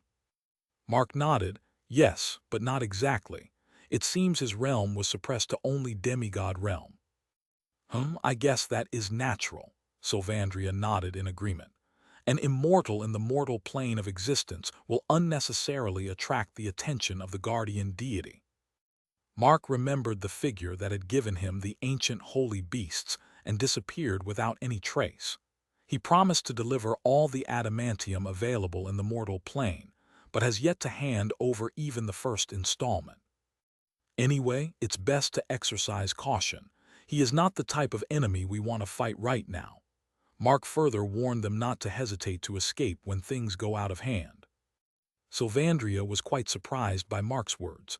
She couldn't help but ask, "Are you the same Lu Zhen as the one I met at our home?" Mark looked at her with a grim face and answered, "I didn't have anything to lose back then. Now, I have so much to lose. There's no need to put myself to risk on." "Arg!" The scream from the center of the field interrupted their conversation. As Mark turned his head aside, he saw the intruder grabbing the throat of Wang Zhongwei, the auction house master. It wasn't just throat grabbing. As every second passed away, the legendary realm expert had his life force rapidly absorbed by the intruder. Eventually, in the span of 4 mere seconds, all that was left was the dried flesh of Wang Zhongwei. Along with the life force, it looked like the water, and the blood contained in his body was also sucked away. Thud! The auction house master fell to the ground and Xin Rui was seen shivering in fear. It wasn't a manifestation of her own fear. It was more like the dragon bloodline inside her that was afraid of the enemy. Dragons were supposed to be fiercest, but they are intelligent enough to judge who is an insignificant ant and who the behemoth is. Having just defeated the auction house master, the intruder locked eyes with Xin Rui, his expression icy. As he advanced, Xin Rui, calm but cautious, slowly brought out all the hidden storage rings from her own stash. Picture it like she's pulling these magical rings out of thin air, one by one, showing her control over these mysterious objects. The intruder watched, silent, as she revealed her collection, a quiet but powerful demonstration of her abilities. Good, the intruder smiled with a nod. I hope everything is there. If I find out that there is something wrong later on, then... Then what? A voice interrupted him before a blinding flash of light appeared on the field. Amidst the chaos, terrified onlookers halted in their escape. Their gaze was fixated on the scene where a regular-looking teenager stood beside a girl. She had dragon wings and horns, like a mythical creature come to life. The hushed whispers spread through the crowd as they witnessed this surreal pairing, the boy and the dragon-like girl, a living tableau amidst the fleeing masses. Your Eminence! Xin Rui's astonishment mirrored in her wide eyes, mirroring the shock of the departing guests and those who had confidence in the Void Temple's might. The room buzzed with a shared sense of surprise, a collective gasp echoing through the once confident crowd. The dragon girl glanced at her back. You are the representative. Reaching the 8th circle realm at such a young age is indeed an achievement. Not bad for my descendant. Xin Rui's heart rate increased further when she heard those words. With a simple glance from this girl, she felt like her secret was out. I. As she was looking for words of excuse, the teenage boy bickered with her with an unsightly expression. That's your young master's descendant, you indecent woman. You never gave birth to anyone. It was his bloodline running through her veins. Hey, you brat, mind some manners, will ya? You have forgotten who brought you to this world when you were just a pup. I practically raised you even though you are not one of us, the dragon girl argued back. Yeah, right, the boy snorted. You gave word to my father to bring me alongside your young master to a safe location. It was your duty to protect us, but you abandoned us to fend for ourselves in a jungle full of beasts when he was a baby, and I was only 2 years old and ran off to rule some forest in the primitive land. Talk about disobedience and oath-breaking. You ungrateful brat.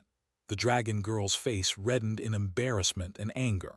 She opened her mouth widely and chomped on his head, but couldn't hurt him a bit. Xin Rui's face paled as she fell on her butt.